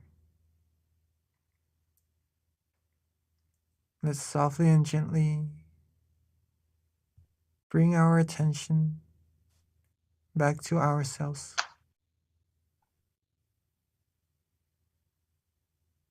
Let's rest our mind with ourselves where it feels comfortable.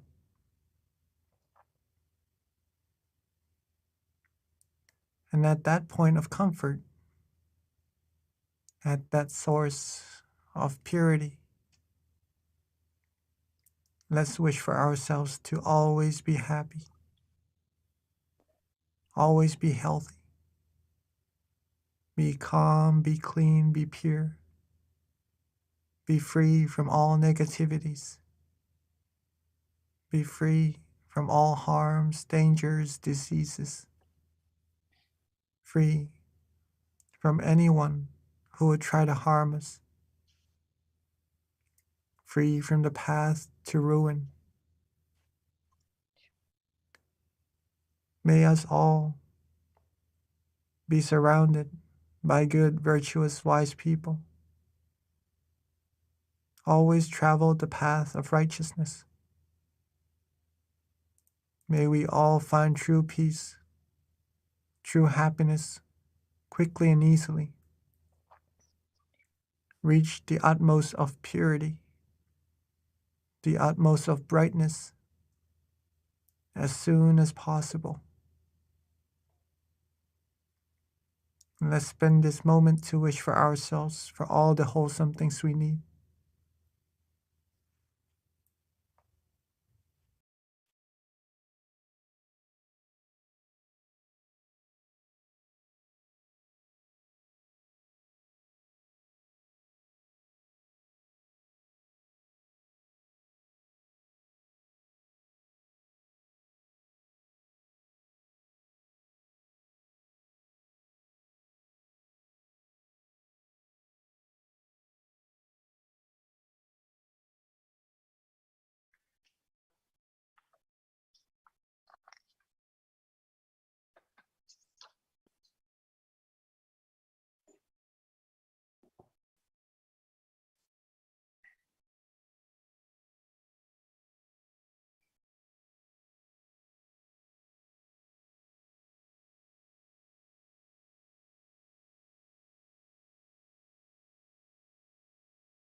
Okay, Venerable Jackie, looks like you forgot to turn on your mic, so we didn't get to hear your blessing, but it's okay because we'll get it again at the end of the session. So yeah, for those that didn't get to hear the blessing, it's okay. We normally do it again at the end. So with that, I do have a couple of announcements before transitioning to our Q&A. And this does wrap up our July full moon meditation for those who need to hop off. The announcements, there's a few, so bear with me. First of all, our next full moon meditation is going to be on August 11th. That's on a Thursday, so please jot that down. Please do join us and definitely invite your friends and family to discover this inner happiness within as well. Next month, it will be Monk Daniel who will be guiding the meditation session. Another thing, our tamagayameditation.org website, if you haven't gone on it yet, definitely check it out. You can find out like the nearest center closest to you. Not only that, you can learn more about our meditation technique by visiting this website, tamagayameditation.org. Again, it lists all of our US centers, and you can find your nearest center closest to you, in addition to just information on our upcoming events as well. Our next website is MindGem, which is very close to my heart. If you haven't already done so, please download our app, MindGem. It's on iOS and Android, and this is a great tool to supplement your meditation when you're at home, and also to stay in touch with our meditation events that we have upcoming as well. And then as of right now, all of our centers are meeting and having on-site meditation classes. So check out your center nearest you to find out the calendar of those online on-site meditation classes. We do have a special event that's happening in California. It is going to be on July 30th. It's a candlelight meditation and vigil. I actually got to experience this in Georgia myself with Venerable Michael and Venerable Nick. Amazing experience. You're not going to want to miss it. It's actually one of the last events that Venerable Michael and Nick will have before returning to Thailand. So if you're in California, definitely you don't want to miss this event. So please mark that down on your calendar and join. In addition to that, those who are in Georgia, we will have an intensive meditation training for 2 weeks from July 18th through the 30th, where you can meditate with our monks every day from 7:30 to 8:30. In addition to that, on our Wednesday classes, we will be meeting at 7 o'clock, even though we will meditate with our monks at 7:30. And that's going to be Wednesday, the 24th and the 31st. And then also, just a few more announcements. We do have a Guinness World Record that we're trying to make, which is to participate, just send a picture of yourself meditating. And then if you can go to meditationphoto.com to submit your photo. And then we are now ready for our Q&A, which is actually one of my favorite parts of our sessions because you can learn so much from people's questions, and our monks who are extremely knowledgeable when it comes to answering questions with regards to meditation or any challenges that you have. So at this time, Venerable Jackie. Hello, Venerable. And also, this is a engaging opportunity, so please do submit your questions via chat, or if you're on site, you can ask the moderator and they will type it in or ask the question on your behalf. By the way, so let's see. Yes, Venerable? Yes. Yes, if you have any questions or if you'd like to share any of your meditation experiences, please feel free to do so, right? You could maybe raise your hand so that we know that you would like to share, okay? Just to share with you a little bit during that maybe silent moment that we had after lighting the candles. If you felt good in your meditation, if you feel relaxed and calm, that is really good, reconnecting with your inner light, right? When you feel that, you can share that with everyone around the earth, your family and friends, your loved ones, okay? So that they could have part in that energy as well, that positive energy. Okay. Do we have any questions, Kunbi? Not yet, Venerable, but it'll probably start to trickle in soon.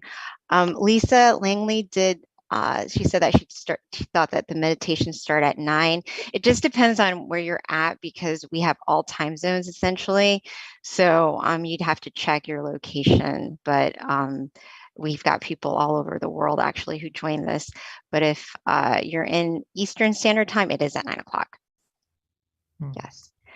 So Venerable, I have a question prepared as we're waiting for some questions to trickle in. And I think it's a very, it's actually a question that I'm quite curious about. So I definitely want your input on this, which is when it comes to upholding morality, one being to not lie, right?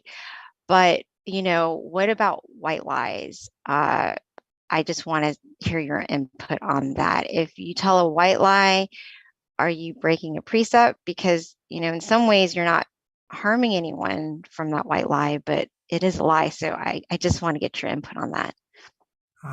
Yeah, I would say if it is a lie, it is a lie, right? So Mhm. it is best to tell the truth. That is pretty much the the whole thing, right? The bottom line. So even though we would like for someone to feel good and to not to hurt their feelings, right? You may try to speak the truth, but in a more compromising way as well. Okay, if that helps.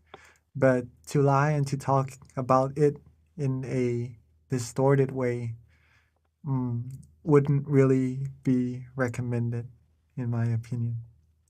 Right. Okay.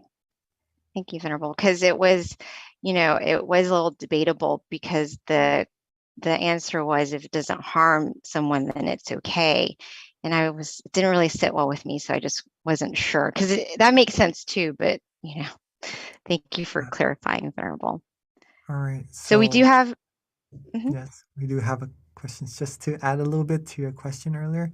Again, if sure, anybody Venerable. has any questions related to meditation or your meditation experiences, please feel free to ask. Okay, you can type it in the chat box even. We'll be answering those questions for you. If you have any meditation experiences that you'd like to share, even you can type it down also. For whether or not if we are doing something good to someone and they are feeling good, right?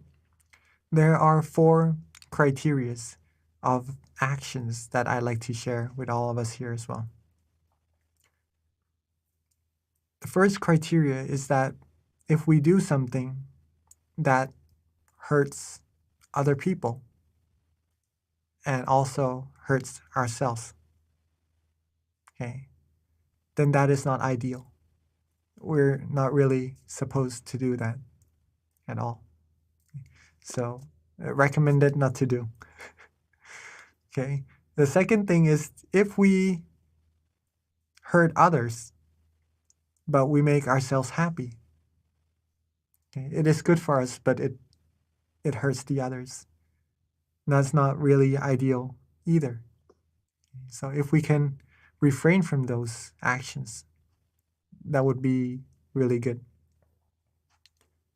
Number 3, if we make other people happy, but we hurt ourselves, maybe in this term, there are many ways, right? Sometimes we may feel that it is all right for us, but in fact, it could be diminishing our morality or something like that.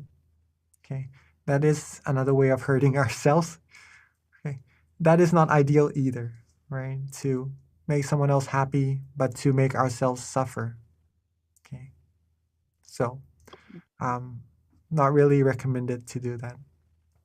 The last thing, number 4, if other people are happy and it makes us happy as well, then that is what we should do, right?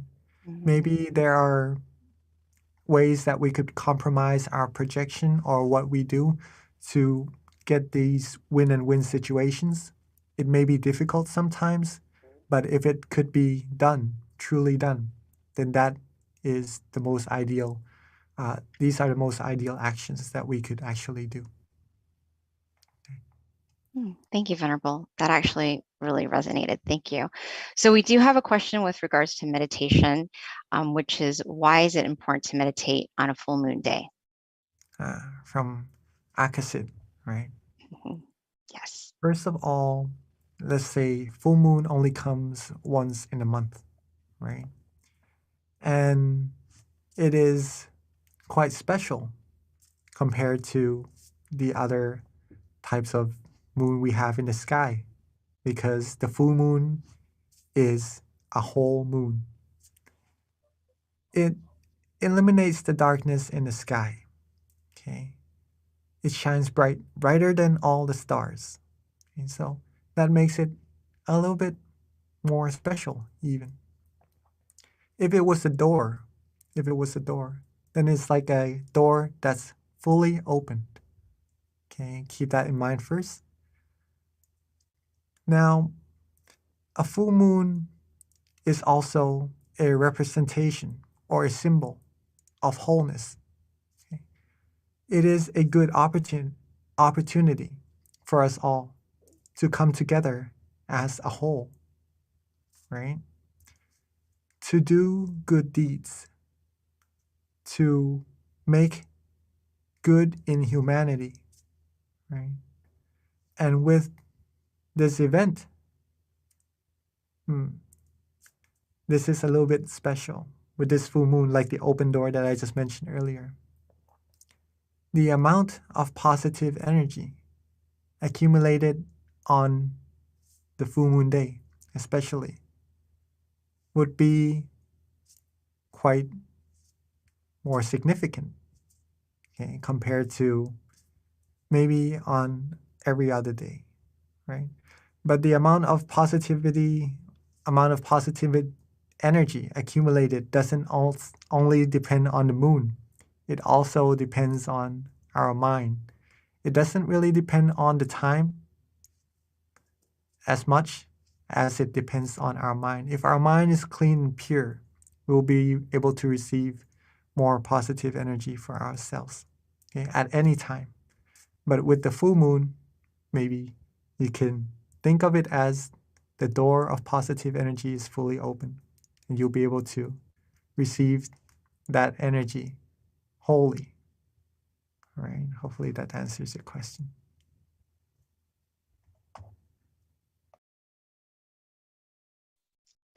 Thank you, Venerable. I think that's a common question. So that's, it's important to know why as well. So there is another question that has come through, not really pertaining to meditation, but more about beliefs and your opinion on this. But how do you stay with somebody if you're in a partnership with someone who has a different belief system than you?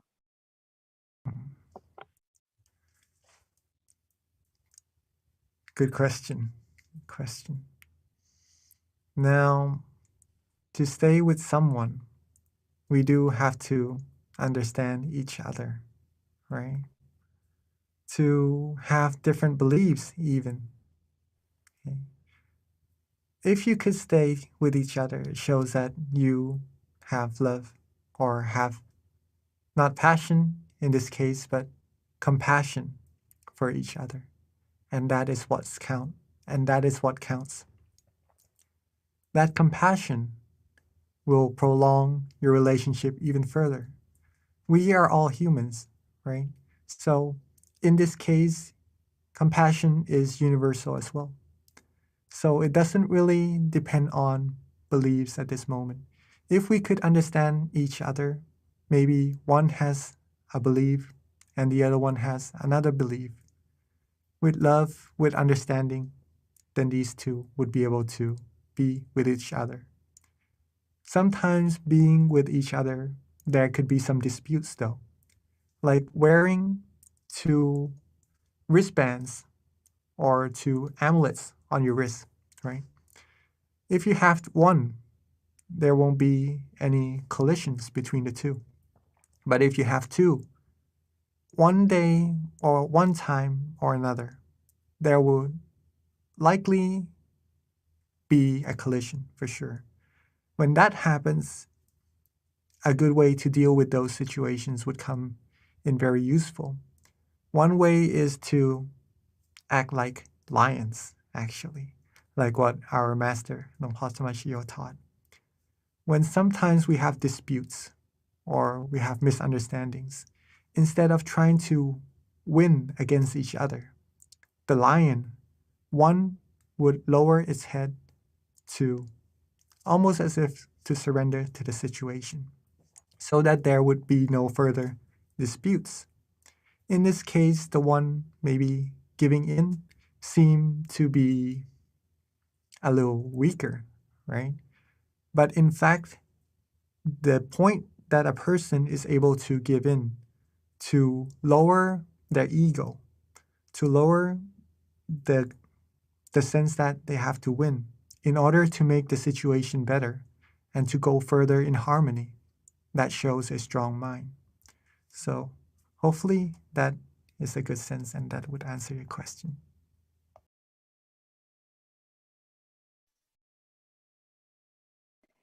Thank you, Venerable. Yes, that was I think that's quite a relevant question for many people in our world, and who are members of our center.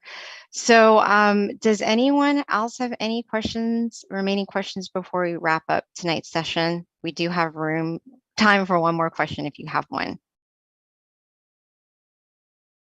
No? All right, Venerable. If not, we can transition it back over to you if you want to expand on anything further for those of us on the call. Food for thought until our next meditation session. All right, so some things that I would like to add before we end. The sense of freedom, or in this case,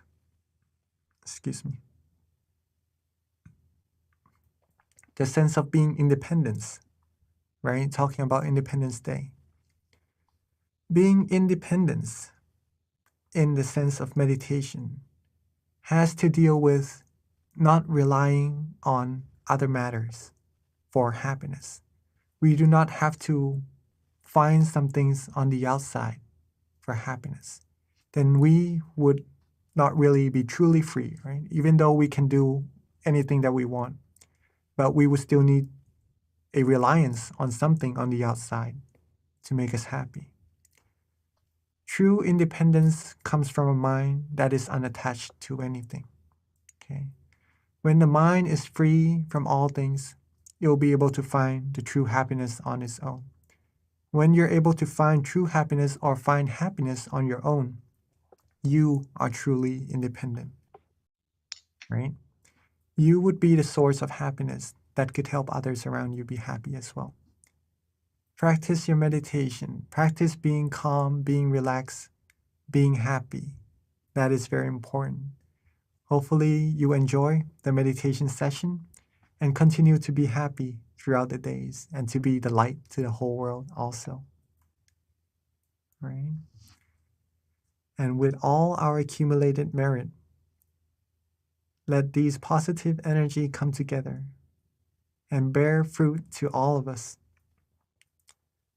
giving us the best of health, wealth, success, the wholesomeness, and all the virtuous and all the virtualities. May we all be fulfilled in all our wholesome wishes. May we find true peace quickly and easily, and reach the utmost of purity as soon as possible.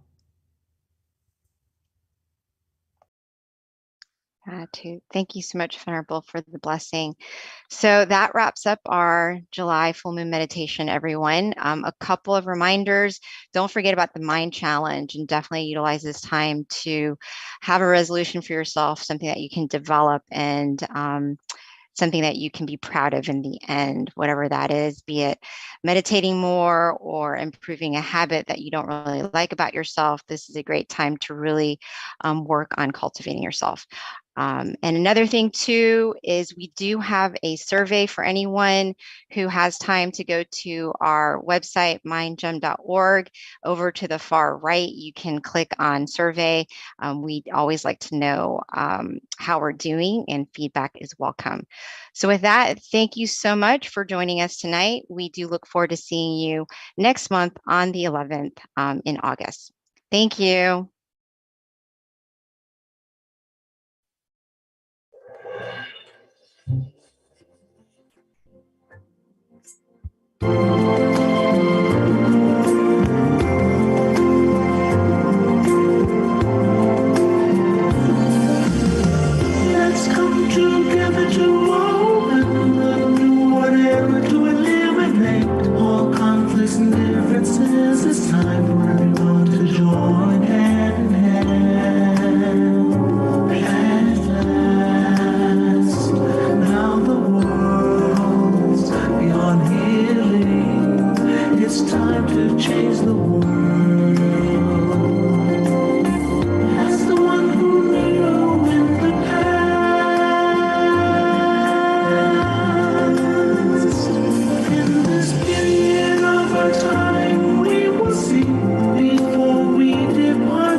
Hello, everyone, and welcome to our June full moon meditation.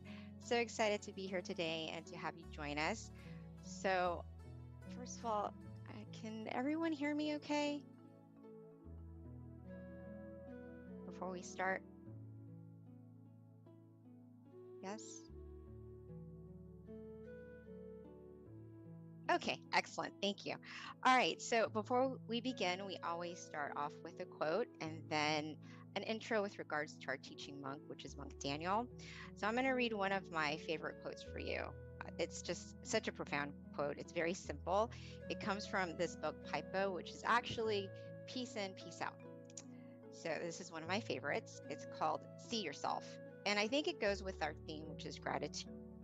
Because, you know, the most important person really to have gratitude for is essentially for yourself, because we have to be kind with ourselves. We have to love ourselves and nurture ourselves. So seeing yourself is very important. So with that, when you sit with yourself, within yourself, you'll begin to see yourself within yourself. You will start to see who you really are, and you will live a life true to yourself. And that is why meditation is really important, because this is actually quite true. And with that, let me tell you a little bit about our teaching monk today. So Monk Daniel, for those who haven't meditated with him before, he is simply amazing. One of my favorites. Actually, in all honesty, all of the monks are my favorites because we've got such amazing monks here at Tamagaya in general. But Monk Daniel, he actually ordained in 2012. So he's been teaching Buddhist monk for over 10 years, going on to his 11th year. His goal is to pretty much help with any peace projects that he's assigned with his greatest potential. And he's been training monks and staff and people from all around the world to find true inner peace. And he has a wealth of wisdom. I actually had the opportunity to meditate with him and meet him for the first time in 2019 with a whole bunch of staff and volunteers in Thailand. And you guys are definitely in for a treat. So I'm so excited to welcome our teaching monk, Monk Daniel. But before we transition over to him, a couple of announcements or a couple of things to keep in mind. First of all, we do ask that if you can, please share with us in the chat where you are from. We have people from all around the world, so it's just nice to know what city, state, country that you're from. It's just something that we like to kind of keep up with. So if you could put that in the chat for us. And then also we do have a candlelight meditation as well that will be done later after our guided meditation. We do ask that you have your candles ready. If you don't have a candle, that's fine. Simply, you can use your phone. There's an app in terms of a candlelight, and you can use that as well. So at this time, let me transition over to our teaching monk, Monk Daniel. Okay, good evening, everyone. Welcome, Venerable. Good morning from Thailand.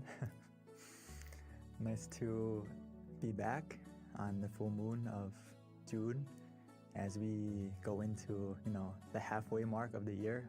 Before we know it, it's already the 6th month of the year. So time really flies by, right? So true. So it's a very good time to reflect as we're halfway through the year. How's it going, right? As today's theme is about gratitude, and also in June, there's a special day that we have, right? In June, we have Father's Day in America, right?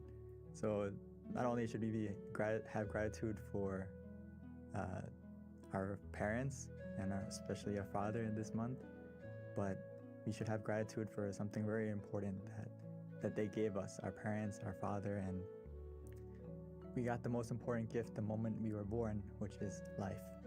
So this is why which connects to the quote just a moment ago from our lovely moderator, from Ms. B, about having gratitude for yourself, having gratitude that you have life. This is the most precious thing we have, right? Time, and we have life. So we still have an opportunity to make things better. We still have an opportunity, as my master would say, Lom Paul, is have opportunity to train your mind, to get to know yourself, understand yourself truly, and acquire this true happiness that's waiting for you within you. So this is something that is so precious, even though not everything is perfect, but we still have life to make things better. So this is something that we should be so grateful for, that even though then it's something that we practice as a homework from Lampal. It's like when you wake up in the morning, the first thing you should do is reflect and meditate for a moment and just appreciate that I have another day, I have another morning.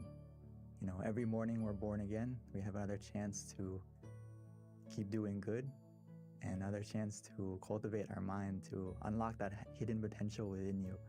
So I'm very happy that everyone's here tonight on full moon, because we can be just like the full moon and shine. Even though we're surrounded by darkness, we can be the full moon and shine to illuminate that night, make it, you know, such a beautiful and auspicious time. We can be just like the full moon. And today I just wanted to go over some basics about meditation for those of us who are new, and also for those of us who aren't as new. But we always have to remind ourselves, because you know, the foundation is easy, but sometimes it's so easy that we overlook it and we forget to do it. So, but first, like I said,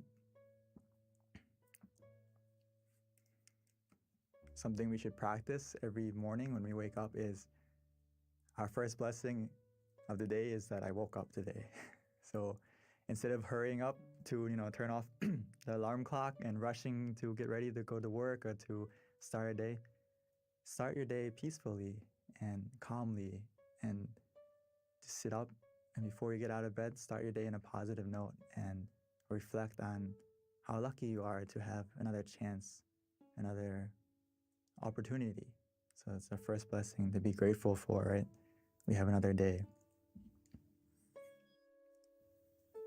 And why is it so grateful? Because we have another opportunity to not only go through our life and do everything, but one of the things that we should love and take into consideration is to practice our mind and to cultivate our mind to become, as the Buddha would say, it's so important.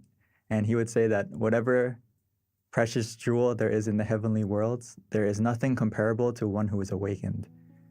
So we have this precious like jewel within us that we can attain, and it's not just a physical jewel. It's a happiness and something that's so precious that we can attain within ourselves. So every day that we have another chance to train ourselves and meditate, we can get to this precious treasure that's waiting for you inside, which is just being able to control your mind, be able to be in control and understand yourself. This is something that we need to focus more on in life, because the stillness of mind can become our miracle. We just need to look within. And a lot of times in life, we are always searching for something on the outside to help us to be our miracle, or depending on something or someone to come along to make our life better. But actually, if we practice the stillness of mind, we can become the miracle we need for ourselves and also for the people around us. We just need to look in the right place. So for all of us here, all like almost 300, 400 of us, you are looking in the right place. You are starting in the right place to meditate and to still your mind so you can find that unlimited potential that's waiting for you inside. So just like today, it's the full moon, right? The full moon is a good example, because when we meditate, it's very important to do something, which is what? To adjust your body and adjust your mind. That is this foundation that we have to always do, and sometimes we kind of rush through it. So I can't emphasize enough that we need to always adjust our body, adjust our mind to be relaxed and comfortable, suitable to meditate further. So just like the full moon tonight, if you want to see it clearly, we can't focus on the moon and move it to get it clearer to us, right? We can't get the moon close to us so we can grab it and try to get close to it to see it clearly.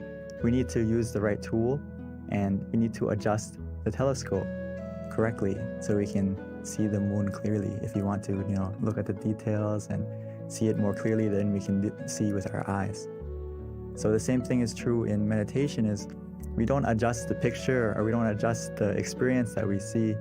We adjust our body and our mind so that the picture we see or the experience that happens will become clearer not just visually, but also the feeling will become clearer. Does that make sense? So don't try to skip the steps. If you want to see the full moon, we need to use the right tool. Use the telescope to see it clearly and adjust the telescope to see it clearly. So every time we meditate, it's the same. We need to adjust our body and adjust our mind, not skip that step. Otherwise, the experience or what we see or what we feel is not going to get clear. The feeling and also the image isn't going to be clear. So we always have to adjust at the right place. Adjust your mind, adjust your body.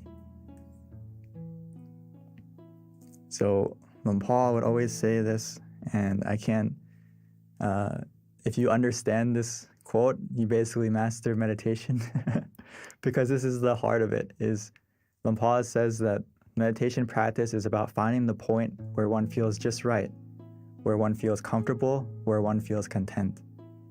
This is something I use all the time in meditation, and that we have to remind ourselves is that where is that point for you? It doesn't necessarily have to be just a point, but also what is the method that works for you that helps you to feel comfortable and that you feel content with. So that's the key. When you adjust your body, you adjust your mind, and then what method are you going to use? What technique are you going to use that helps you to stay comfortable as well as being content with that feeling?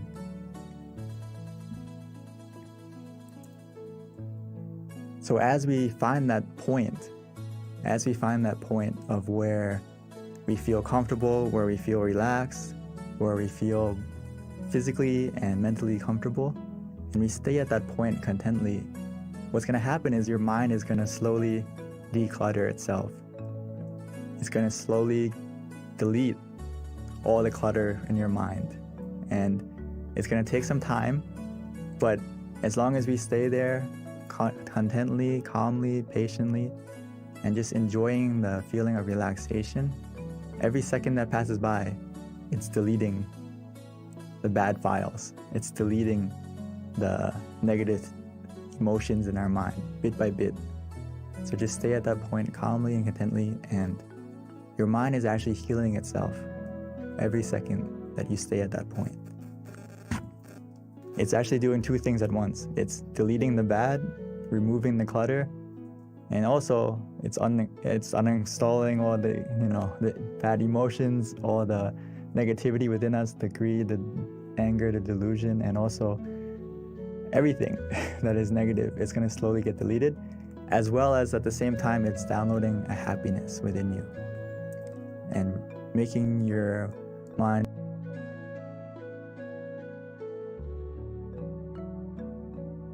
filled with happiness and peacefulness. Or at the bare minimum, you're going to feel neutral. And even though you feel neutral, this process is already happening as well. As long as we stay content, stay patient, and embrace the meditation at that moment, and just trust that your mind is healing itself as long as you feel calm, you feel comfortable, you feel relaxed. So like I said, we always need to check. We always need to check our body and our mind. What makes us ready to meditate? Always have to check every time you meditate. And how we do that is physically, we always have to make sure that we feel calm, relaxed, and comfortable.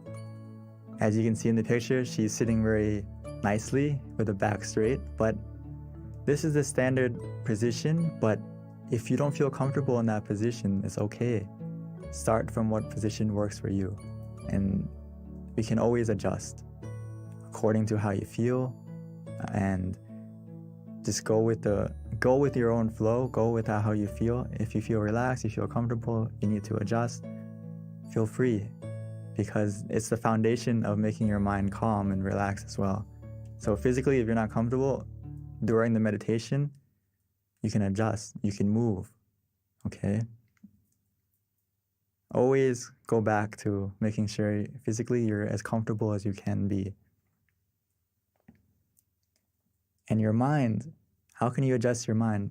When you go, after you adjusted your body, we also have to adjust our mind by just changing our mindset and switching modes, like we would do with our phone. If you turn on airplane mode, there's no Bluetooth, there's no connection anymore, right? You turn everything off and no one can call you, no one can contact you if you have this on. So we should kind of get the same feeling when we meditate, is put your mind on airplane mode. It's not time to think, it's not time to plan, it's not time to do anything but connect with yourself. Disconnect from everything so you can connect with yourself, recharge yourself, recharge your mind. And it's just about starting from that mindset. And then of course we need something else to help us to stay in that mindset, is why we use the visualization and the mantra to adjust the mind bit by bit. And I always love to use this example about adjusting the body because it's really important. It's really important that you don't rush to start your meditation. You know, when I say let's start to meditate, it doesn't mean you need to start as a sprint to get to the peacefulness. You need to see what works for you, what position works for you, what method works for you at this moment. So the crab and the shrimp, they have their own specialty. You know, the crab runs side to side, the shrimp goes backwards. So it needs to adjust itself in the right position so it can go in the right direction. Our meditation's the same. When you adjust your body, adjust your mind, it's about looking at yourself, reflecting on yourself, what method, what technique, what position works for you that helps you to feel comfortable this session. It's not always the same. It's not always a fixed 1 + 1. It's sometimes you have to find the position that works today. And it's not always the same. And the method is the same. Sometimes we use the mantra, sometimes we use visualization. Sometimes we just relax and do nothing. It depends on you. It depends on how you're feeling now. That's the key thing.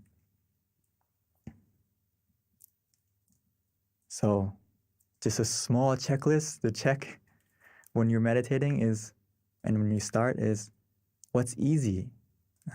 If it's easy, it's going to be the next bullet point. It's going to be calm and relaxing. So do what's easy for you and helps you to stay calm and relaxed.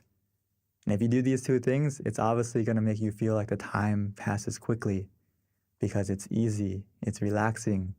And what happens? You feel happy, you feel content. So just like anything in life, if you have fun with it, if you're enjoying it, time is going to pass quickly. And you're going to feel eager to continue to meditate. You're not going to be like, oh, when is it going to stop? When are we going to get to the end?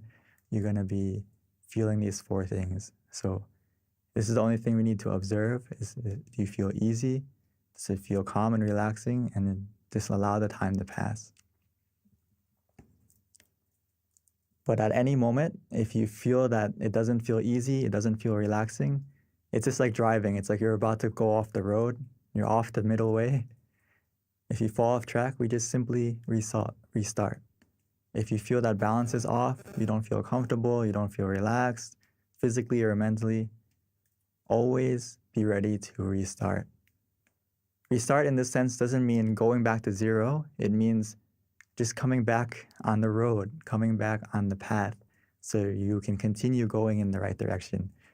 But if you don't reset, if you don't readjust, you're still meditating, but you're still sitting, but you're not actually meditating. You're going in the wrong direction, and yes, you're sitting, but your progress isn't going anywhere if you don't come back to the right path where you feel in balance, like Paul said, where you feel content, where you feel comfortable again. So the sooner you readjust, the sooner you restart, the better. So just keep that in mind, that it's okay to reset, restart as many times as you need. And before we start the meditation in just a moment, just remind yourself to take it easy, take it slow, and to feel that balance between being conscious, and also to have comfort. These two things are all we need after you adjust the body, adjust the mind. All we need to do now is to find that balance. Feel that balance for yourself where you feel conscious of your comfort. Does that make sense? Meaning that you are able to, if you feel and are aware that you're comfortable right now, and that feeling is still with you, that means you have both, right? You have you're conscious and you're also comfortable.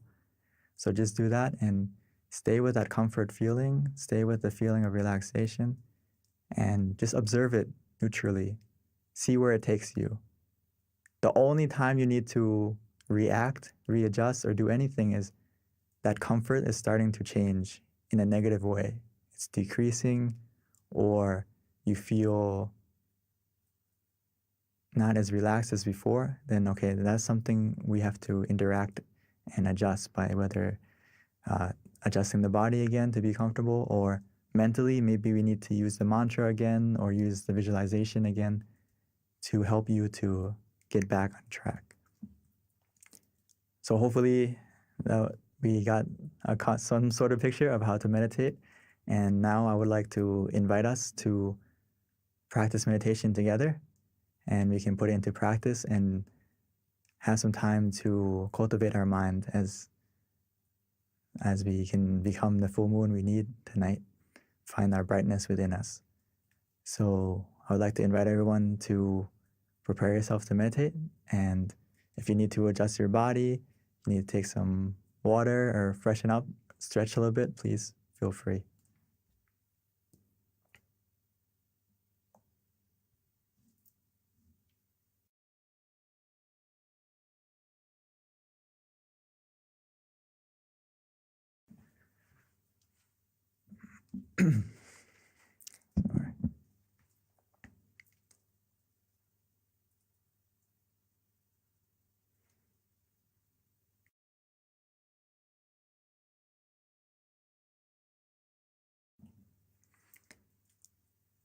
So let's take some time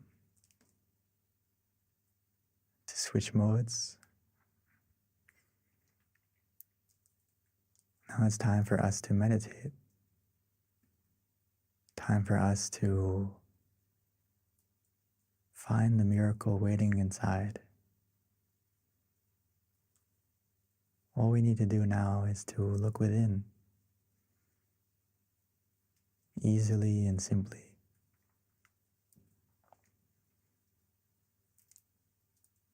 So let's take our time, take it easy. No need to rush. As we softly and gently, naturally close our eyes, the same way we would when we go to sleep.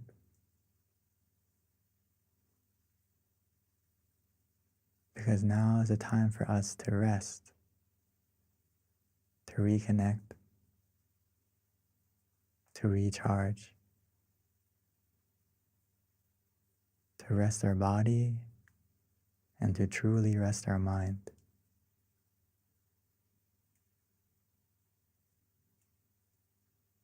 And we can do that easily and simply by first taking the time to adjust our body, making sure that our body is completely relaxed, comfortable, by finding the position that works for you. Whether you're sitting on the floor, in a chair, wherever you may be, take a moment to check yourself. Finding that position that feels good. feels relaxing.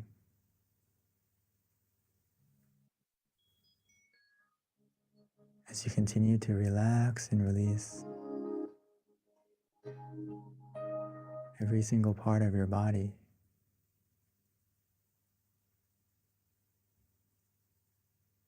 making sure that every single muscle from your eyes, your face, your shoulders, arms and hands is relaxed and released. Our back, our legs, all the way down to your toes.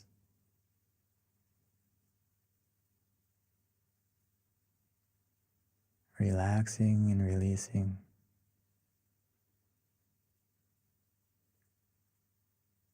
Sometimes it's easy to relax and to let go by taking a deep breath, breathing in deeply, exhaling slowly,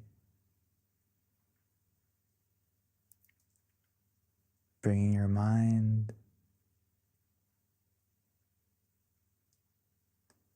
to the attention of your breath, feeling the relaxation, the coolness as it enters your body, filling up your lungs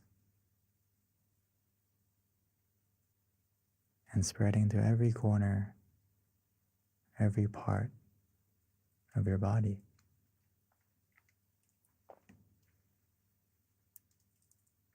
Even as we exhale, allow all the tension, all the tightness to leave, to melt away, to fade, leaving only relaxation and comfort within you, around you, as if we're embraced, surrounded in a cloud of comfort where we feel safe, where we feel free.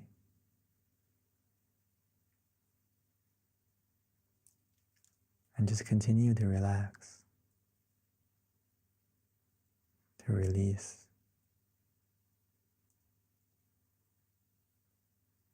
And gradually our body will begin to fade away, almost as if it's not there.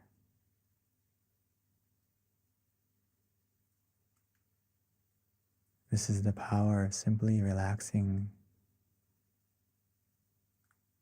where we feel comfortable physically and mentally.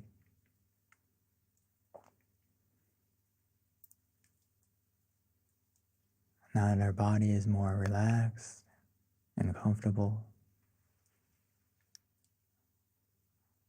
we just need to continue with this feeling, allowing our mind to also let go, to relax, to release. Allow your mind to let go.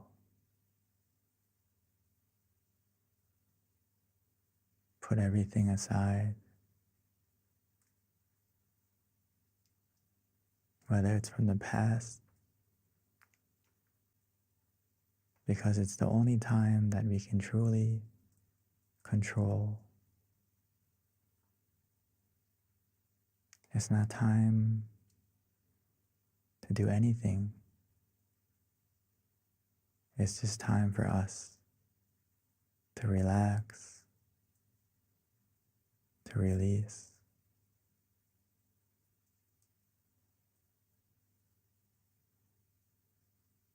Allow your mind to be free.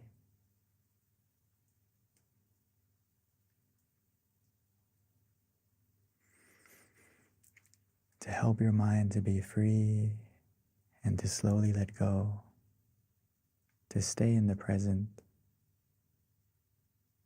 we can use any method that feels easy, that we are familiar with,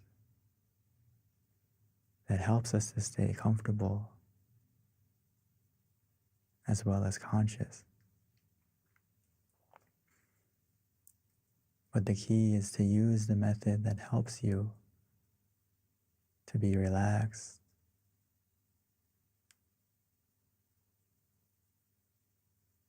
so whether we use the mantra Samma Arahang,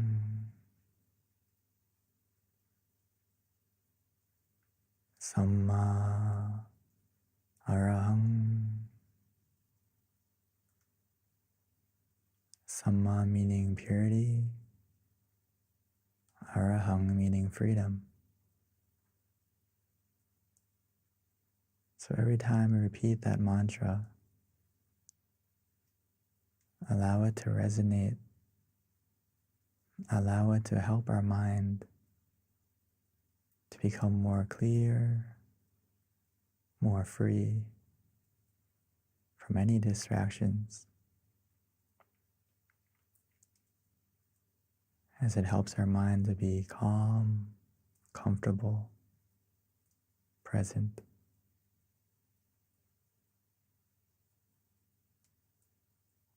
Or some of us may enjoy to visualize, especially tonight. We can imagine the full moon, however small, however big. We can imagine the moon shining, even though it's not clear, as long as it helps you to be calm and comfortable. It's not about the clarity of the image that we imagine. It's about the feeling. You can imagine it anywhere, any way, as long as it feels easy, feels relaxing.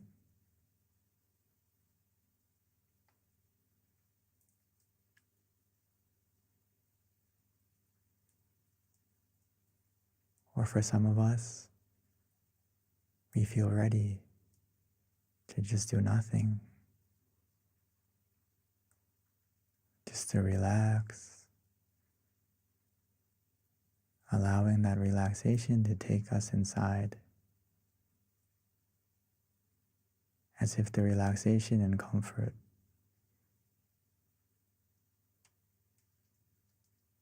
is carrying us like a wave, like a current, pulling us softly and gently to the point of peace within us.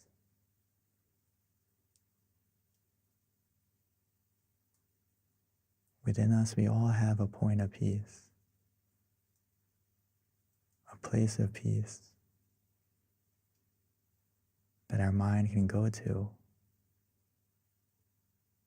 that our mind will go to automatically and naturally, as long as we maintain the feeling of relaxation of both body and mind. Our mind will go to the center of the body, the place of peace within us that we all have, that we can all connect to.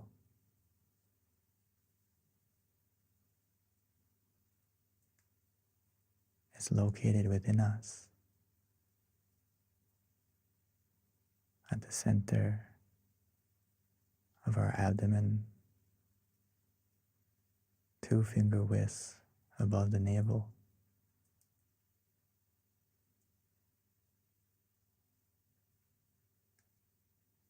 But we can connect to that point just by following the relaxation we feel.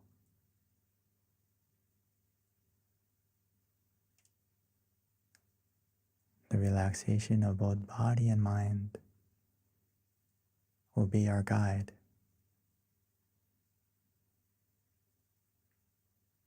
So just trust in your feeling, trust in yourself.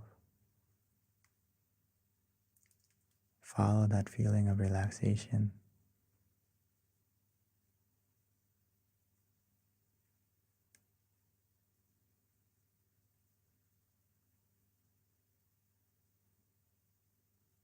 As long as we stay in balance, where we feel calm and content, comfortable and relaxed, our mind is becoming clearer. Our mind is becoming brighter. As bit by bit, gradually and naturally, our mind will heal itself. The negativity, the darkness of our mind, the clouds, they will begin to fade and disappear, leaving our mind full of happiness, full of brightness, full of positivity, as we'll be able to find our own full moon shining within us. It's always been there, waiting for you to look within, calmly, comfortably, relaxingly.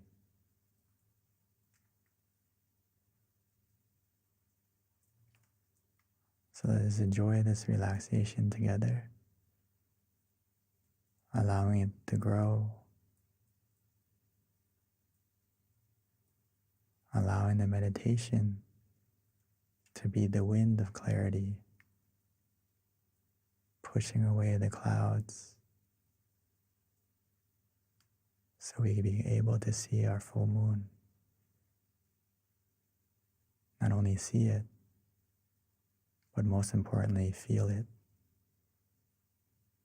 The happiness within us, the contentment that can only come from a mind that is still.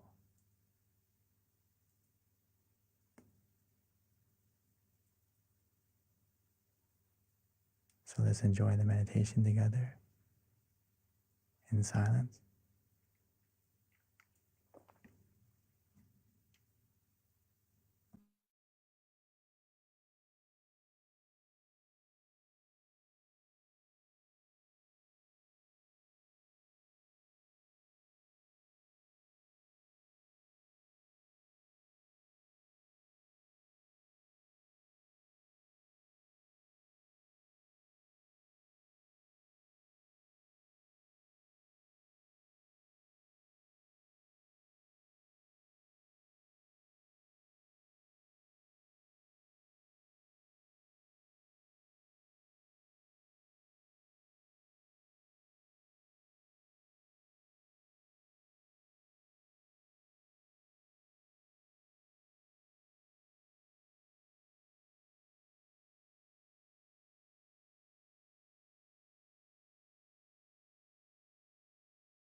Now that we have taken the time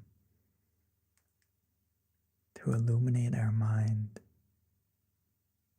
to brighten our mind with relaxation, with comfort.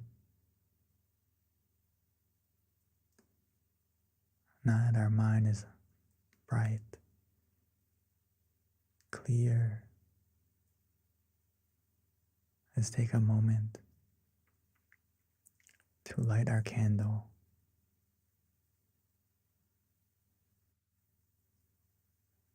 Now that we have found our light within, with the positivity that we feel. And once we've lit it,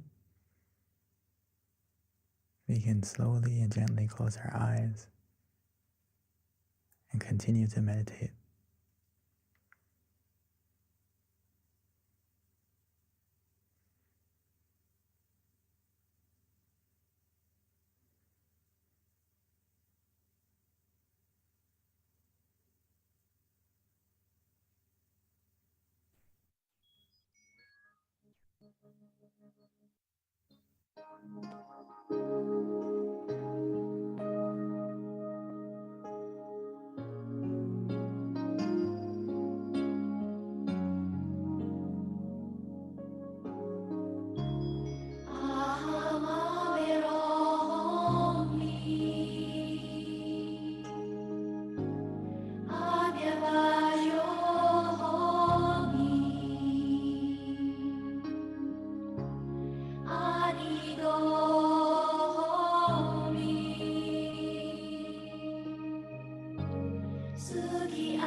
Now that our mind is more bright, now that we lit the candle on the outside as well on the inside, every moment that we feel calm, we feel relaxed, our mind becomes more pure, more positive. We have taken the time to fill our mind with the brightness of peace, of relaxation, of positivity. Every moment that our mind is still, it creates a brightness, a positivity within us.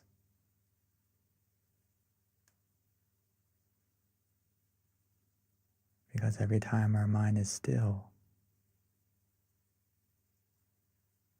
it becomes more pure. It stops the greed, it stops the anger, it stops the delusion. So now that we have taken the time to fill our mind with positivity, with brightness, let's take a moment to share it, to spread it, to send it.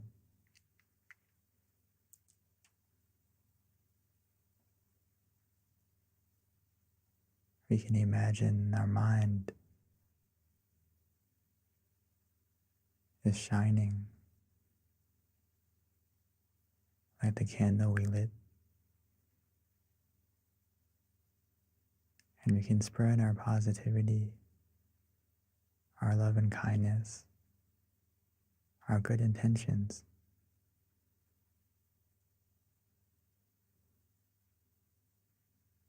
by first wishing to ourselves, wishing for yourself to be happy, to be healthy, to be free from any suffering, free from any dangers or any obstacles. May your brightness of mind be able to overcome any darkness, any obstacle. And then as we continue, we can wish the same for our family, for our loved ones. No matter the distance, no matter where they may be,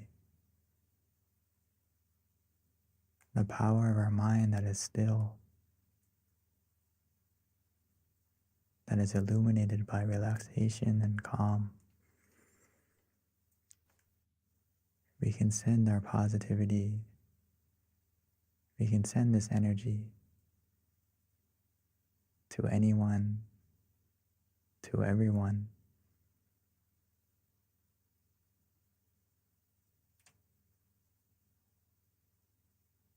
So take a moment to wish,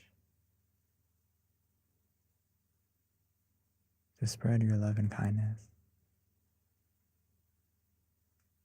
Like the full moon shines its brightness to everything, to everyone.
Sapphe Buddha Balapada Pajeganang Chayang Palang Arahanta Nate Shirakang Pantami Sabaso Sabaputta Nupavena Sabadhamma Nupavena Sabasangha Nupavena Sathasoti Bhavantu Te. By the power, the positivity generated within us from our meditation and from all the good things we have done that we can remember, that we can recall, or that we can't recall. May all that positivity bless our life to be more bright, to be more positive in every way. And when we are ready, we can slowly and gently open our eyes.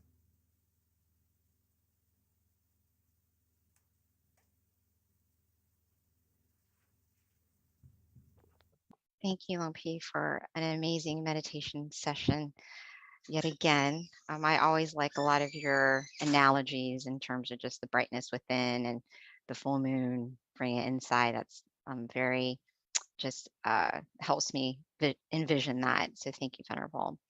So before we transition to Q&A, a couple of announcements. Our next full moon meditation is going to be on July 13th, which is a Wednesday of next month. So please mark that on your calendar. Again, the next full moon meditation is going to be on the 13th of next month. Please invite your friends and family to join us. Please definitely check it out online, tamagayameditation.org. This is where you can find out about our other centers, various online meditation classes that we offer, which is in person. We've got a couple of centers. Actually, all of our centers are open at this time. So definitely visit your local center. You can just look at the locations to find out the center nearest you. Azusa has a couple of events going on as well. So check out their website, peacepointmeditation.com. Chicago has online courses, and so does Georgia. We have classes every Wednesdays from 7 to 8:30 and Sundays at 12:15. One other thing, MindGem, if you haven't downloaded it yet, please do so. We are available on iOS and Android. This is a great way to stay in touch with us and get notifications on our upcoming Zoom sessions, on our upcoming full moon sessions. We also have Zoom sessions as well on the calendar that you can check out on our website. In addition, it's really nice to have the app because you do have a selection of some of our amazing teachers. We have over 100 audio tracks as well that you can listen to in terms of guided meditation at the convenience of your home. So please download it if you haven't already, MindGem on iOS and Android. And then one other thing, we have something that we're doing that's going to get us exposure. We're trying to get into the Guinness Book of World Records with the most amount of people meditating online. So if you can, please upload a picture and send it to meditationphoto.com. And that's the flyer right there. All right. So with that, I think I have given all of our announcements that we have. We are now ready to transition over to Q&A with Monk Daniel. So, Venerable, we are ready for you. So this is where we invite everyone to join us and ask questions. The more questions you have, the more engaging it is, the more you're going to learn. So this is actually one of my favorite part of our online meditation sessions because I learn a lot and it's just very inspiring hearing some of the answers that the Venerable gives us. So with that, if you have any questions, you can either raise your hand and we'll spotlight you, or you can ask it through the chat and I will read it out loud to the Venerable and then he will answer it accordingly. So at this time, the floor is open. And sometimes I have to start it out, so I always do have a question in mind if I need it. Yeah, please. Okay, here's a good one. Okay, yeah. How can I apply mindfulness to romantic relationships? And that was from John Upshaw. Okay, thank you, John. Very good question. How can I be mindful or apply mindfulness to my relationship, right? Romantic one. The most important thing is through practicing meditation, we take the time to love ourselves and take care of our mind. And Paul Tamachio, my master, would always say, you need to love yourself first before you can love anyone else. So if you can find and not only that, is that all our positivity, our true love, is the source of it comes from within you, right? So if you meditate and apply mindfulness to find that happiness and positivity within you, it fills your heart, fills your mind with compassion and understanding, and you will be more present as well in your relationship. So by meditating, it's going to help everything, whether it's your romantic relationship, it's going to help you to be more peaceful, loving, and caring, and most importantly, understanding, which you need a lot of, right, in a relationship. And also, more than that is you're going to be more present, right? A lot of times when we don't practice meditation, we're not present and we as often as we want. And sometimes when we're not present, we miss the important things or even the small things, right? So if you practice meditation, practice mindfulness, it's going to help you. And how you can apply it is basically just meditate more often. And from meditation, it's going to automatically change the way you think, the way you act, and it's going to come out into your relationship automatically. So hopefully that you get some kind of idea how you can apply it. I think it will be applied naturally as from your practice of meditation, you're going to be more mindful. So hopefully that helps. Thank you, Venerable. Actually, yes, the I next see a lot of questions question, coming up. yeah, I've been notating them so I can been keeping up with them. So the next question for you is from Shannon, which is how can we deal with the evil in the world? That's actually a very good question. How do you deal with the evil in the world? The first thing is to deal with the evil within yourself first. And we can't really, how do you say, get rid of or control the evil outside of us right away. But the thing that we can conquer and get rid of and control is the evil within us first. And you may say, we have evil inside of us. Think about it. We all have anger. We all have greed. We all have delusion, some more than others. And especially if we don't practice meditation, those seeds of evil that can be inside of us, they grow and they get stronger. And that's what happens is it controls our thoughts, our actions, our words, and we become the evil in this world. We become part of that evil in this world. But if we practice meditation, it helps to get rid of that within us. And by doing that, we do our part to make this world a better place, bit by bit. And how we're going to deal with the evil now is that once you have that purity within yourself, you have that positive mind, your brightness of mind can overcome and help to be that barrier or filter to deal with the evil in the world. And also the positivity that as we generate collectively, as we come meditate here, it helps we're all putting our effort in to make ourselves more bright, more positive within us. So right now we are doing exactly that, is we're helping to deal with the evil in this world by starting from within us, getting it out of us. And you will be that beacon of peace, that light of peace that can shine to other people and make this world a more bright place. Just like the sky right now, tonight, if there was no stars in the sky, right, it wouldn't be as bright and beautiful. But everyone here is like a star that is practicing your meditation, practicing your peacefulness. You're helping to make the darkness a brighter place. And it only takes a little bit of brightness to make the room bright, right? So keep that in mind. You're doing it right now. How do you overcome the evil? Thank you, Venerable. So the next question is, how does one overcome fear?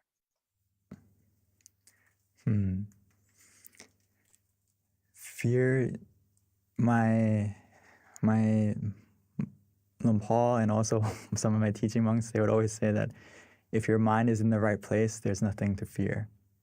If you can bring your mind back to the center of the body and keep your mind there, you're not going to have any fear. So I think the first step is to conquer your mind and bring your mind back to that point of peace within you. And you're not going to be scared of anything because you have that peace of mind within you. It's kind of like you are the eye of the storm, right? You're the calm in the middle of the chaos, and you can connect to that.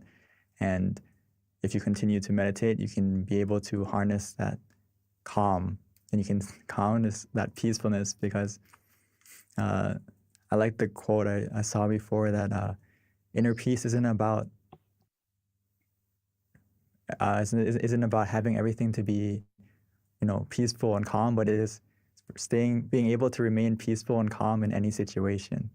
So we can attain that from meditation, and you're not going to be scared of anything anymore, because the scariest thing, you know what the scariest thing is? Your mind is your mind that's influenced by greed, anger, and delusion. That's more scary than anything in this world, because it will make you do things that you will regret. So if you can come back and take over your mind, control your mind, and be in control, you have nothing to fear anymore. Thank you, Lumpy. So the next question is by Ashtari, and the question is, how can meditation help us to take better care of the earth and all beings? It's actually so important, actually. It's weird, like, how can me meditating help to change the world? But if we don't deal with the root of, as you can think about it this way, it's hard for people to really consider the world and want to make the world a better place if their mind isn't clean and bright. If their mind isn't free from that greed, anger, and delusion, it's very hard to want to fix the world if people don't want to even fix themselves. So if, for example, if people in power or people who have the ability to, make policies, make change, we have to help each other to change ourselves first from within, so that they can get rid of the greed, anger, and delusion, and they can make the right decisions to make the world a better place, and it's also to make the world and the environment a better place, right? So first, similar to the other answers, is start from yourself and encourage others to meditate too, because that will directly and indirectly help to make this world a better place in every way, whether it's the environment and not just like the physical environment, but also the atmosphere would be better from everyone meditating together. Mm-hmm. Thank you, Venerable. And then here's a question from Sumana. And Sumana had a very calm session today, but hasn't felt like this Sumana actually has gotten happiness yet. And the question is, what should I do? So I had so much calm with this session, but I haven't gotten happiness yet. What should I do? Oh, it's okay. As long as you feel neutral, that's already successful meditation. So if you feel calm, that's a little bit more better than neutral. It's also good. Whether you feel neutral, you feel calm, the happiness in meditation, it's a subtle happiness. It starts from a subtle happiness. It's not like a overwhelming, like blissful happiness right away where you're just shining and beaming with happiness. It slowly gets to that point. As long as the key thing is to be content with that calm that you feel. And sometimes what happens to a lot of us,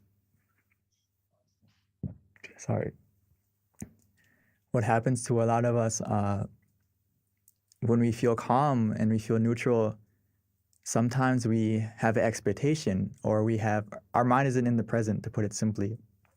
Our mind goes to the future expecting something more, or wanting something more to happen, or why is anything happening yet?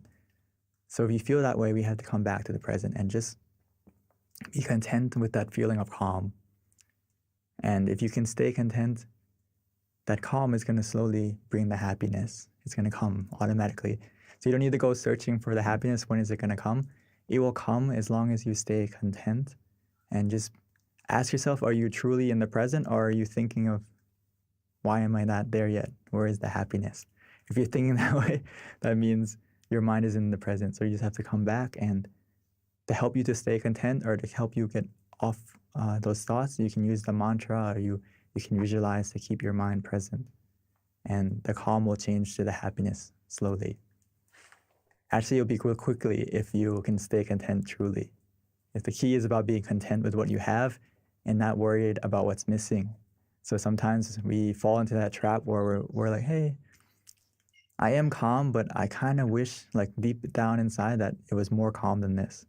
And actually, we're already in a good spot, but our mind thought that way. And if we find it thinking that way, no problem. Just come back and use the mantra until you forget about wanting something else.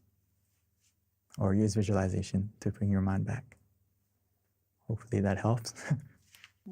Thank you, Venerable. All right, we've got lots of questions, Venerable, so I think we're going to keep you busy until the end. So, and this next question is an interesting one. I'd like to hear how you respond to it too. And it's from Sylvia. And the question is, when we are born, we do have a destiny already, correct? Can we change any actions or events in this destiny through meditation, and how?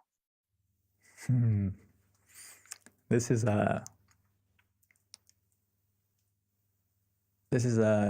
very different angles to this question, but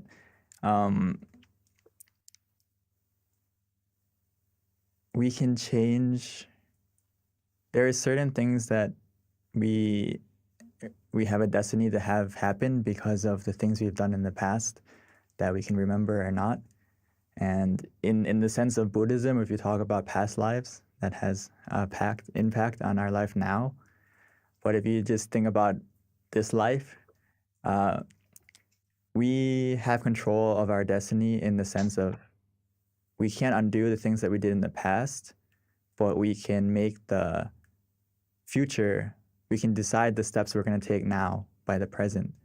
So if you meditate, it's going to help you to make the right steps in the right direction because you become present.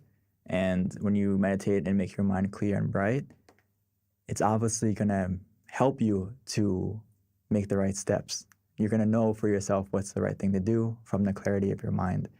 But a lot of times when we don't meditate, we don't have that clarity. We don't have the wisdom within us to do the right thing, because a lot of times we are clouded or we are cluttered or we're distracted by our mind is scattered. Our mind isn't still. So if you want your destiny to get better, we can change it by what we do now.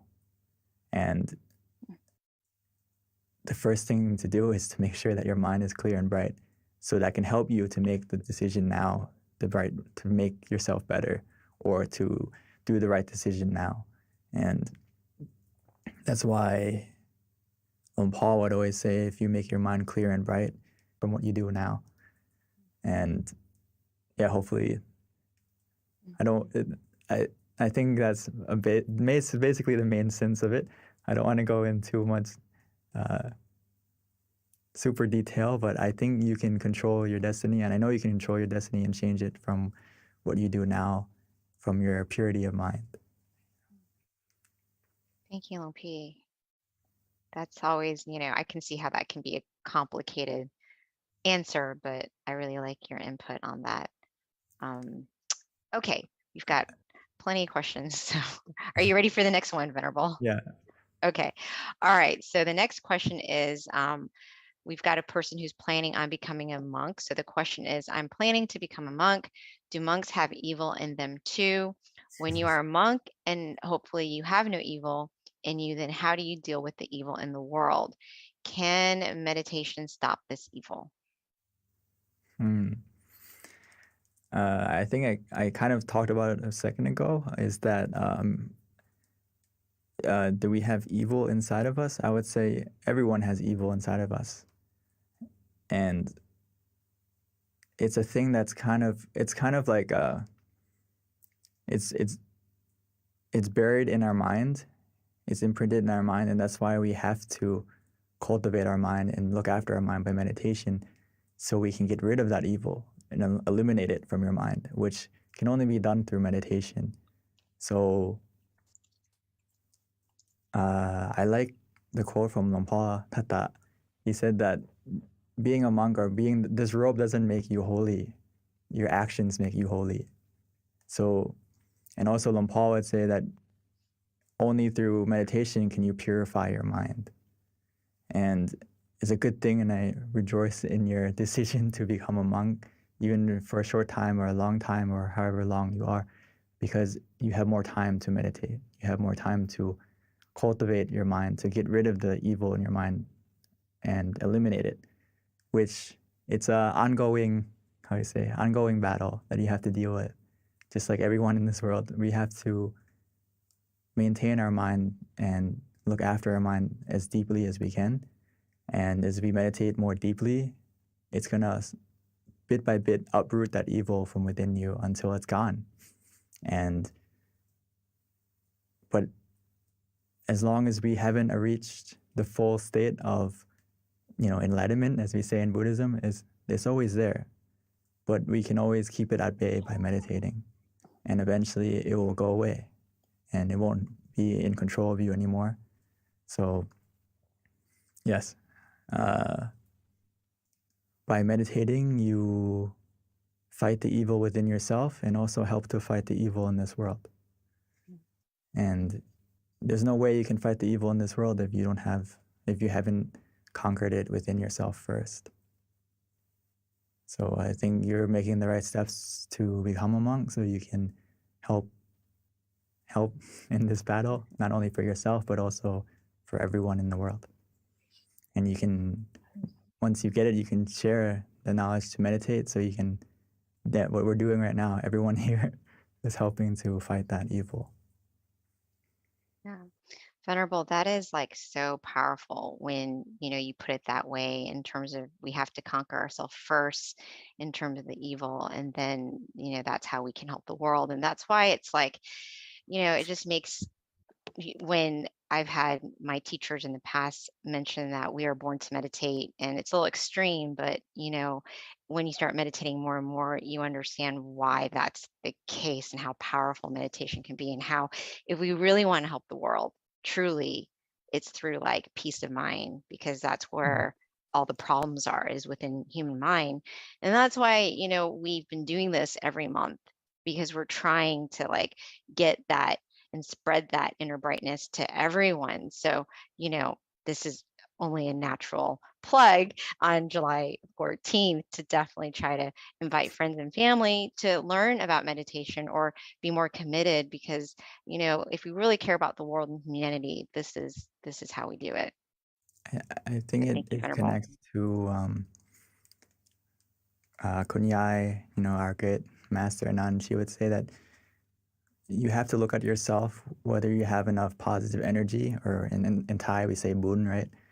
We have enough positive energy within us to help someone else. And a lot of times it's about helping yourself first so you can help others. And it's something that is a good thing, like to have the idea you want to help everyone, but if you haven't helped yourself first, you haven't conquered the greed and delusion in your mind first, it's very hard to go helping someone else. It's like if someone is drowning and you can't swim, or you didn't jump in to help them, now it's two people drowning. Or in that case, if you see someone drowning and you can't swim, you need to find someone that can swim to help them, or find something to throw in the water to help them that, stay afloat or something like that. So you have to know yourself and be ready to help someone first. So that's why for the person who wants to be a monk, that's great that you want to train yourself and cultivate yourself first before you can help others. So thank you, Venerable. So we do have a couple more questions. Let's get to it. The next question is from Marcelo, and the question is, do you think children get anything from meditation practices, and have you seen any success stories, or do you think that there is a threshold age where meditation is best introduced? I think this is a great question, and I wish I could pull up a picture. I didn't prepare it, but Yes, introducing meditation to children is very important because actually children, they meditate very well because their mind is very innocent, their mind is very pure, and it's not as filled with clutter. But in this day of age, it may be a little bit difficult because, you know, there's iPad and there's all this technology that kind of bombards children with more thoughts than they should have as a kid. But in general, meditation will be very beneficial for kids at a young age, even, you know, 5, 6, 7. Maybe they can't sit as long as we can, but even those brief moments of where they can still their mind, they meditate very well. Even just for a brief moment, it matters. And, you know, the reason why I'm sitting here now is because I was introduced to meditation as a kid. And actually, a lot of people in this room, as well as one of the monks, a lot of the monks here, I've met before as a kid. And I'm here because before they introduced me to meditation, some of them before they were a monk, they were a lay person, and they invited me when I was 7 to come and meditate. And I never thought it would lead me to here, but, you know, things happen for a reason. So I think, the sooner you introduce kids to meditation, it can really set them in a good way, especially knowing how to deal with stress and knowing how to, you know, learn how to conquer their mind at a young age. I think is a huge tool and ability that will help them in their whole life, what they can do. Mm-hmm. It's so cute when you see little kids meditating and how peaceful they are. It's so adorable. I love seeing that. We actually have younger kids come meditate sometimes as well, and it's always very refreshing to see. So, Venerable, the next question is from Deb, and this is kind of a long question, but I notice since I understand what peace feels like, my body is very sensitive when I feel any bit of stress or lack of confidence. How do I quickly calm myself to get back into that state of confidence and peace?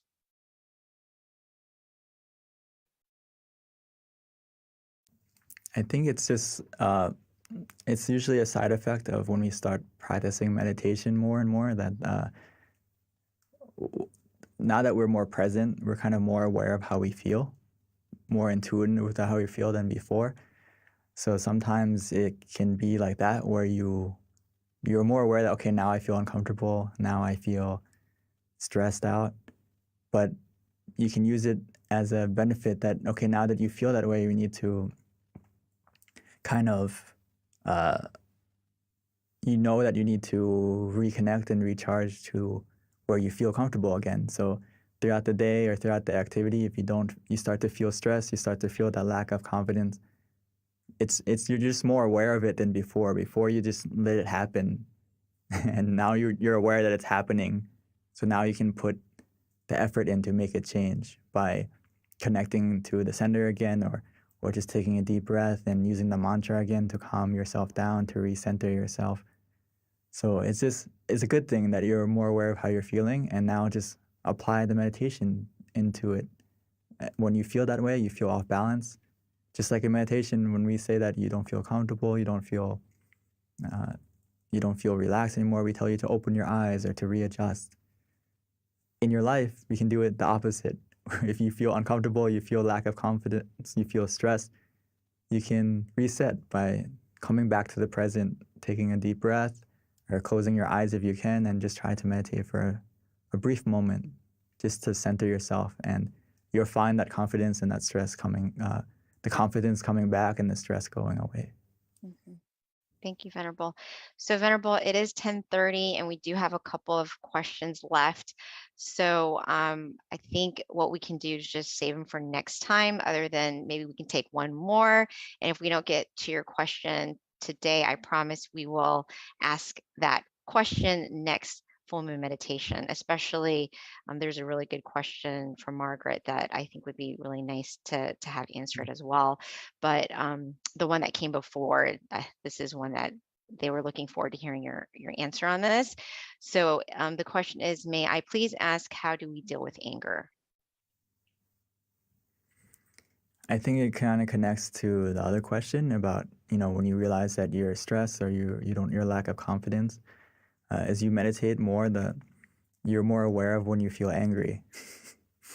So a lot of the people who meditate, they feel that they become more calm. And also it's because you can feel the anger rising. Now that you're more in tune with your emotions, you can feel the anger rising. So you're more aware to stop it.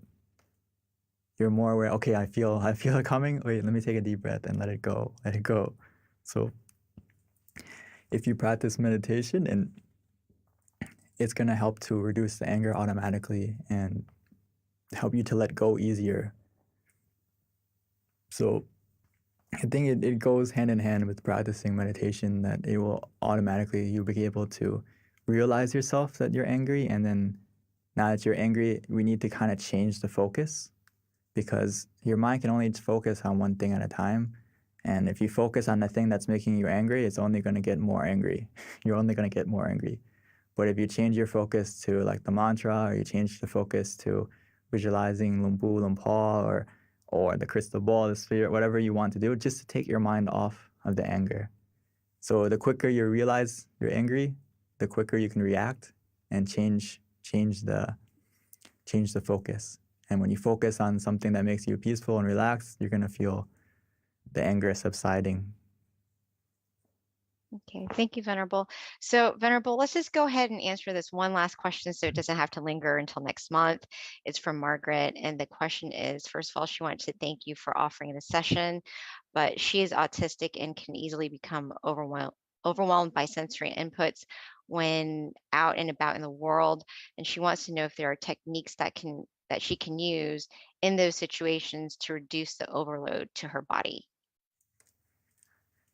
We need something to, our mind, not even everyone is also kind of, we have a sensory overload where our five senses are kind of bombarded by everything around us. So it's always a good idea to have something to help filter your mind when you're walking around and you're doing things. Just like you said, is you can use the mantra. Try to use it as like a song that you repeat in your mind as you're walking, as you're doing activities. Try to repeat the mantra in your mind.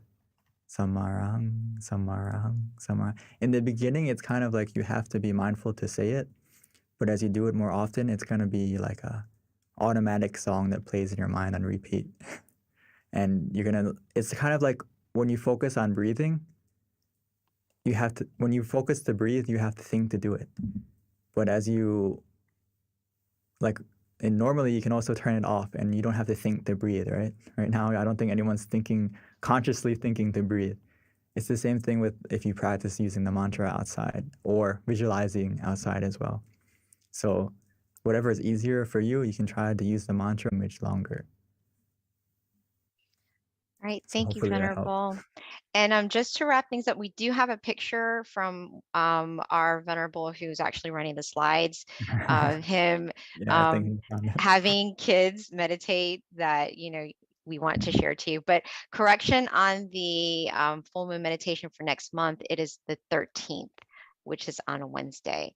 So there he is right there with the little ones meditating. So yeah, it's never too early to train your children, family, friends, nieces, nephews to start incorporating meditation into their life. Yeah, if you look on the far left in the red shirt, that's me. No! Oh, I had no idea. How perfect is that? Wow, that's very touching, Venerable. We get to see you when you were very young. How cute. All right. Well, thank you so much, everyone, for joining us. And we look forward to seeing you in the future. Again, let us share inner brightness with everyone and invite them to join us, because the more people that meditate, the more people find this inner happiness, the happier the world will be. So with that, thank you so much. And we look forward to seeing you again in the future. Bye.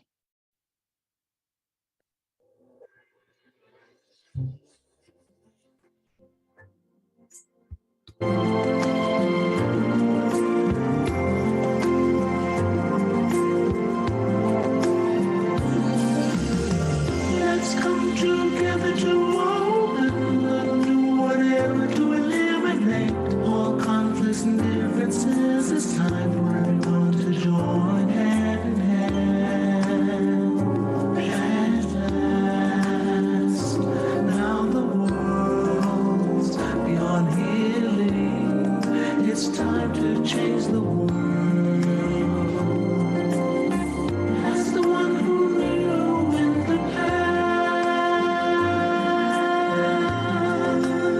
in this period of our time, we will see before we depart this world. Everyone must join hand in hand to change the world from darkness to brightness, from suffering to happiness, from ignorant to the knowledge one. Change the world, we have to do it the easy way.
Hello, everyone, and welcome to our full moon meditation tonight.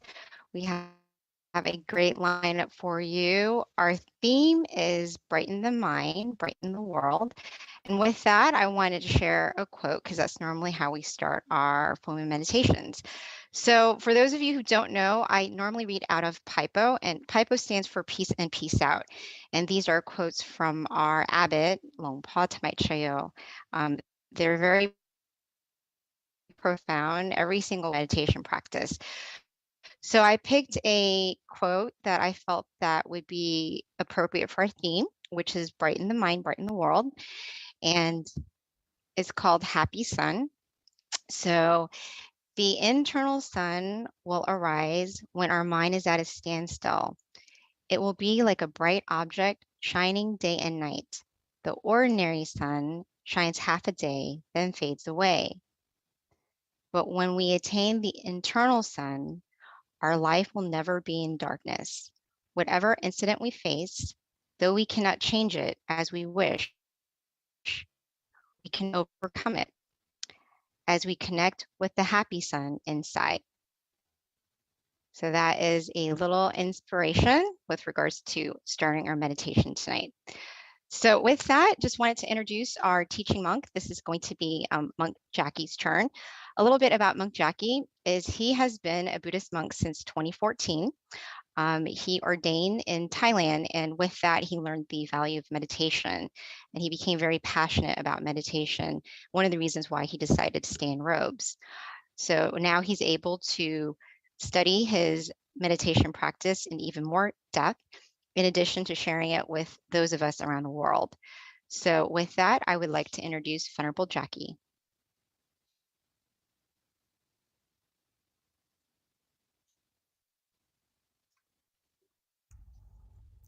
Hello.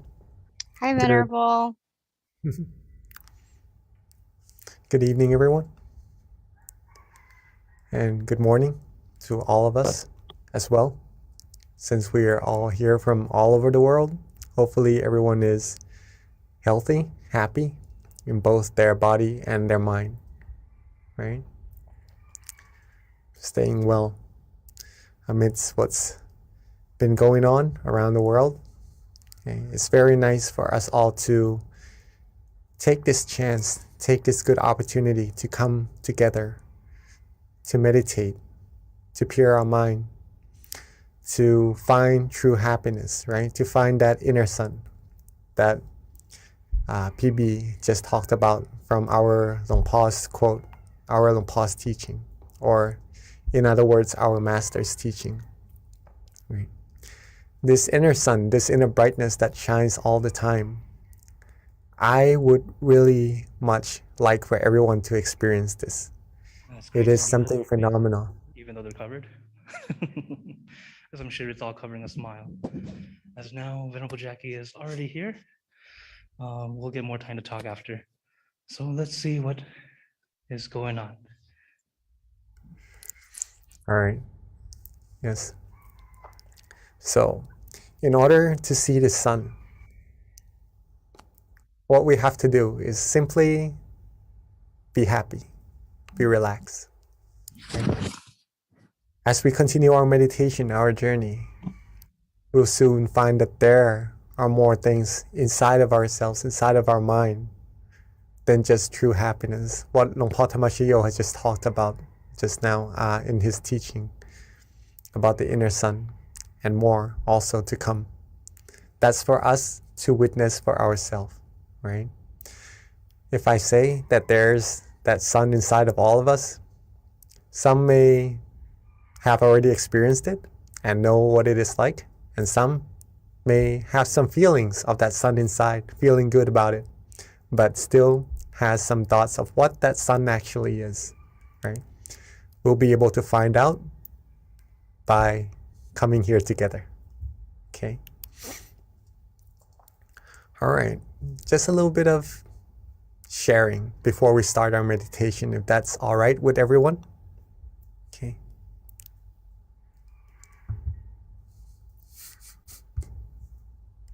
All right. So, war, chaos, disputes, all these things that somehow creates sorrows, sadnesses in our mind, all derives from one same source, right? All derives from one same source. And do we all know what that source is? Weapons, money, power, authority. What is that source that creates conflicts all over the world? Right? Not to be specific or anything, right? Just in general. Well, the source of all these conflicts or these disputes, these commotions, is the mind, right? The mind. The mind of human beings that are involved with pretty much the viruses, not on the outside, but on the inside. The viruses that can't really be seen unless we still our mind correctly and go deeper, having that sun and further on. But that's another topic, all right? But just to show you first that these things, these disputes comes from the mind that is involved with some viruses that's already there inside of our mind, right? To name them: anger, right? Delusion, greed, anger, delusion. The three musketeers that usually creates problems and it's already there inside of our mind. But there is a way to deal with them. We'll go into that later on, all right? So these are the causes. These are the causes. And these things usually bring about the feeling of sadness, right? As a result, sorrows as a result, negative feelings to be in general, right? Not what we actually want as humans, or I believe any beings, because all humans seek, what all humans seek, what all beings seek is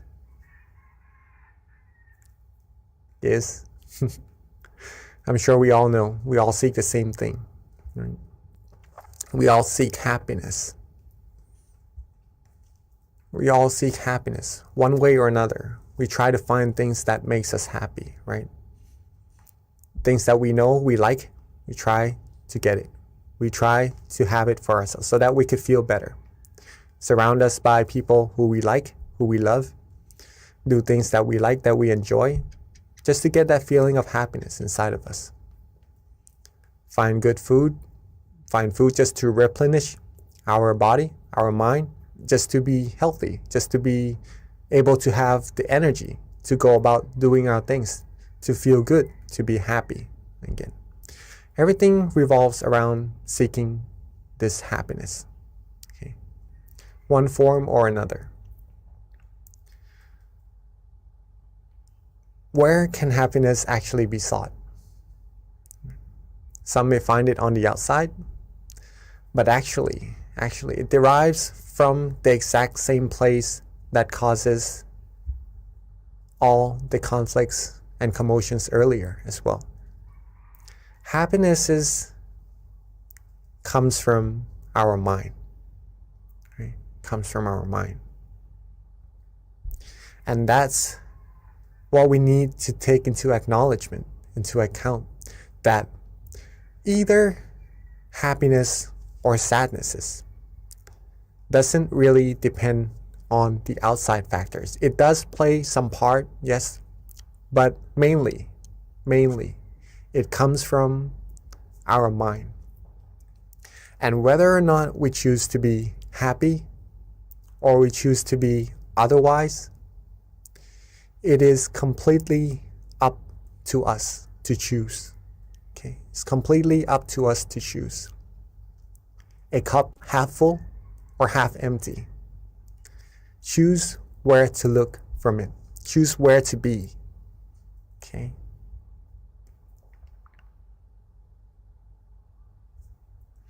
Now, let's go back a bit first. Now that we know that happiness or sadnesses, sorrows, originates from the same place, which is our mind, what can we do to always be happy, right? Because we like that feeling. I'm not sure if anyone likes to be sad, likes to have negativities, but I'm sure no one would, right? I'm sure no one would. What we all seek is positivities in our lives, happiness, good things, right? They all arrive from the mind. Can we control it?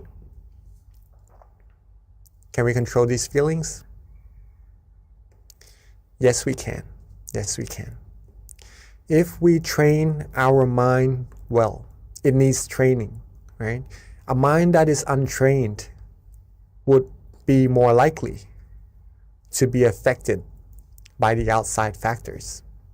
Thus, these outside factors may sometimes bring positivities into our mind, but sometimes it would take out the happiness from our mind as well.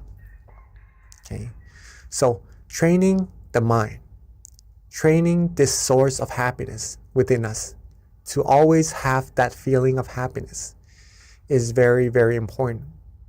Okay, we can all do it. We can all do it. Right? If we always wanted to be happy, there's a way to do so. That's what I'm implying on this, right? Hopefully this all makes sense and everyone is catching up. How then? How then do we always have happiness? The answer is to practice these two. Okay. Whatever we do in life, wherever we are, whatever state we're in at that moment, right? Our physical body, our mind.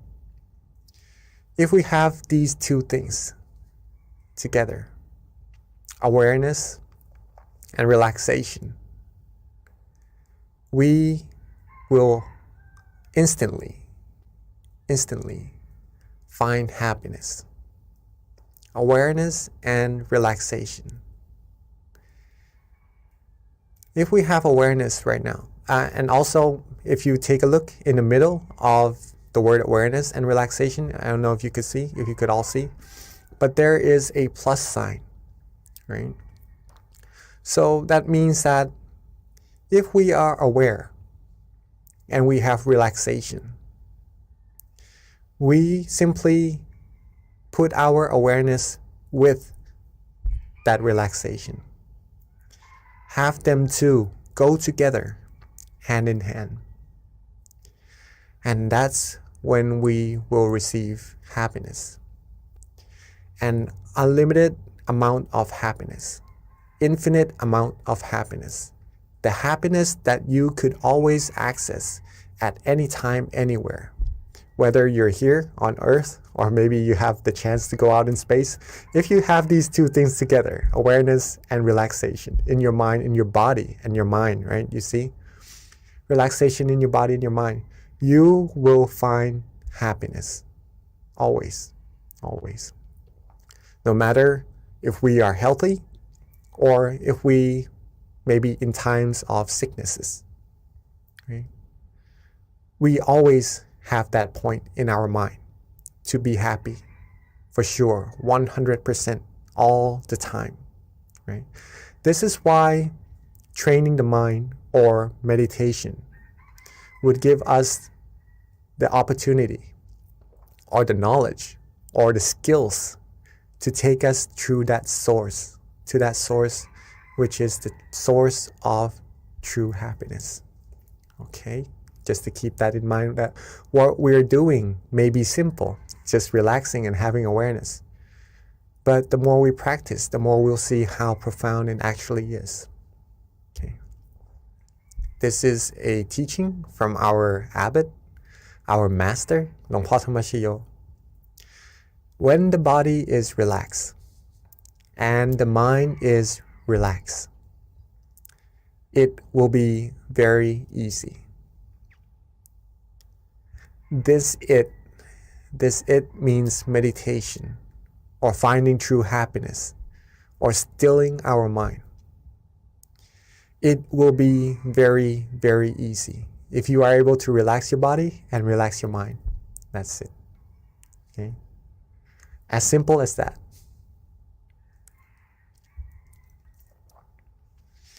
Now, what Miss B had just spoken earlier before our session also is that she mentioned this word in our master's teaching, right? Stop. When the mind stops or becomes still, we'll be able to find that inner sun.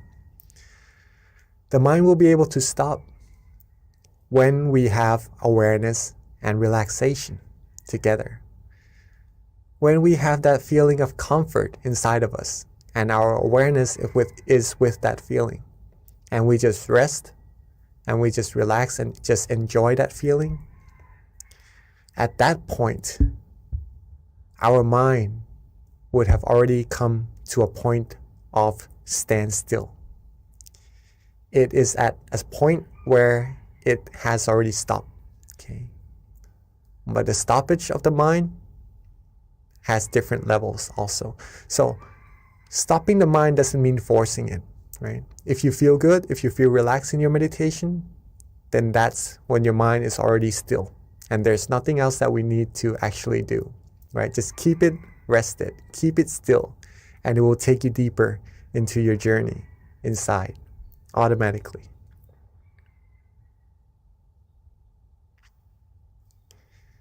This is a very important sentence from our great master, the one who rediscovered this meditation technique, or rediscovered the middle way, the way to true happiness. He said, stop is the key to success, right? Success in our meditation and success in everything, right? If you want to know what that means, if we have more time, I would be more than happy to explain what it is, right? This is a sentence, a teaching from our great master. Stop is the key to success. If we want world peace, if we want true happiness, if we want to be successful in life about anything, stopping the mind, stilling the mind is the key to success. Okay. Awareness and relaxation in body and mind leads the mind to be still, to stop. And then that stop will bring true happiness and is the key to success. Right?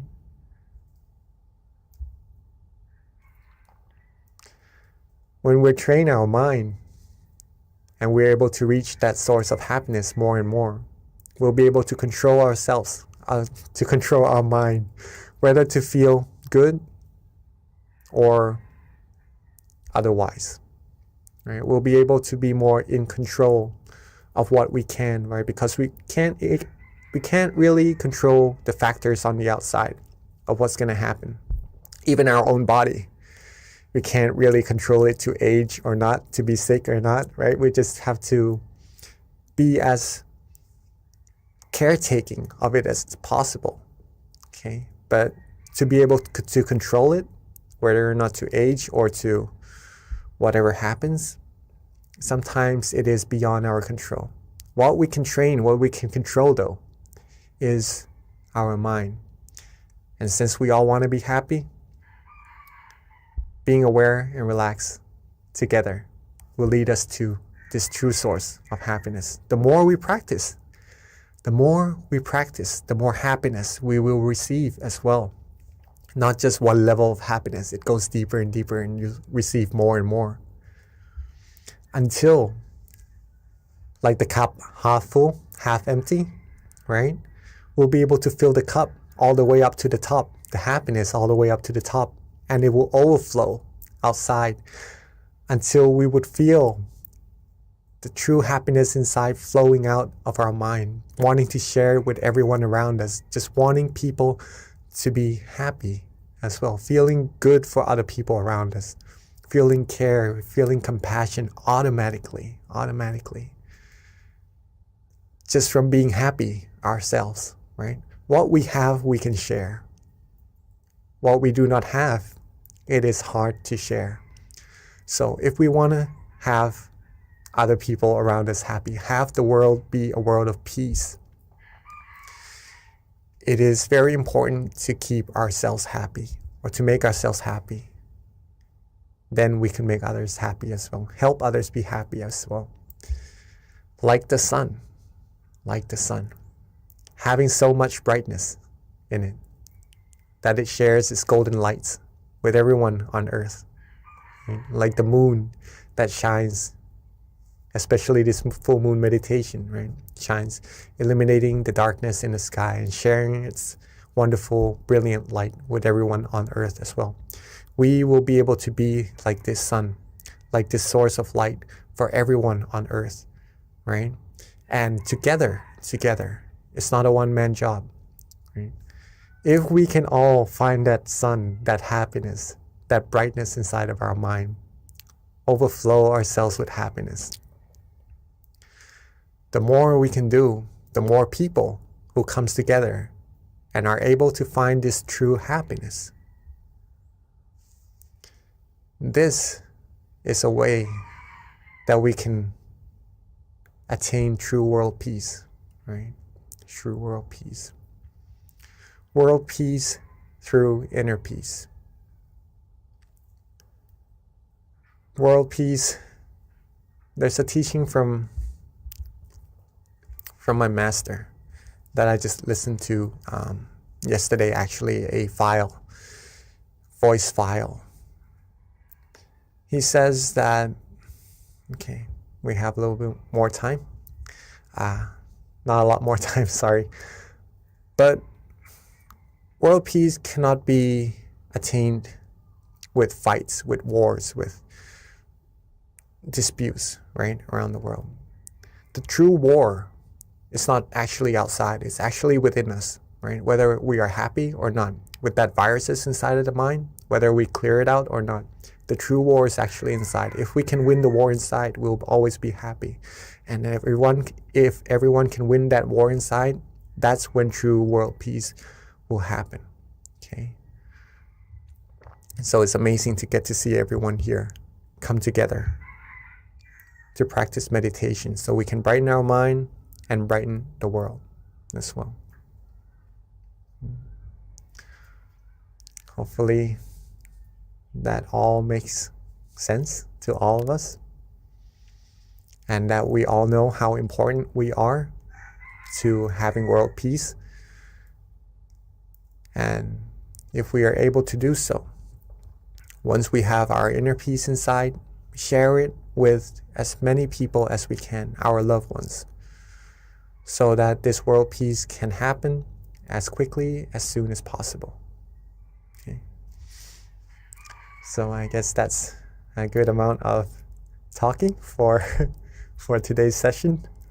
Maybe we start our practice of meditation. See that sun, see that brightness inside of ourselves for ourselves. Okay. So we can practice being the light to this world.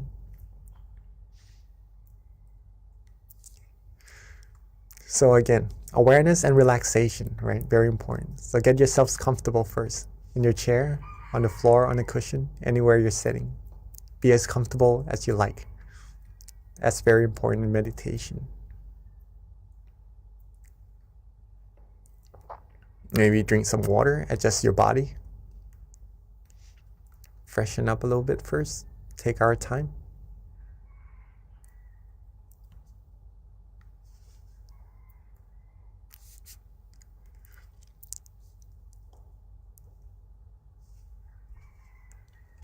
All right. It's just amazing to get to meditate with everyone, see everyone come together, so many people. I'd like to actually thank all of us here also.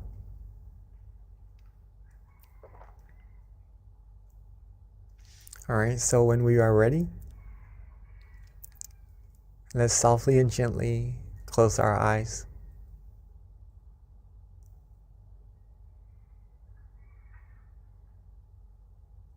So when we are ready, let's softly and gently close our eyes.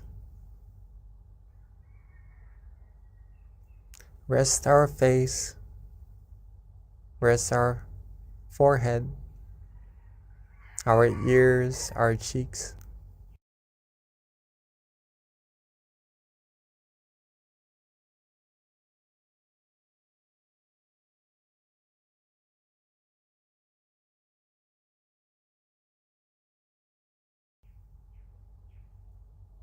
Rest our neck, shoulders.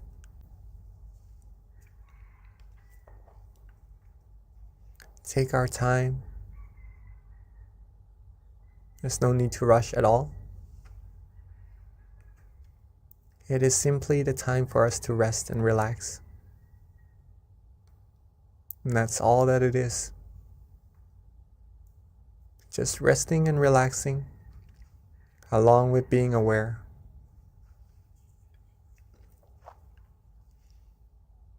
If we are awake, if we are aware, that means we are good. And the rest is just being rested, being relaxed, and being with that feeling, softly and gently. Free ourselves from all worries. Free ourselves from all responsibilities for now. Let everything go.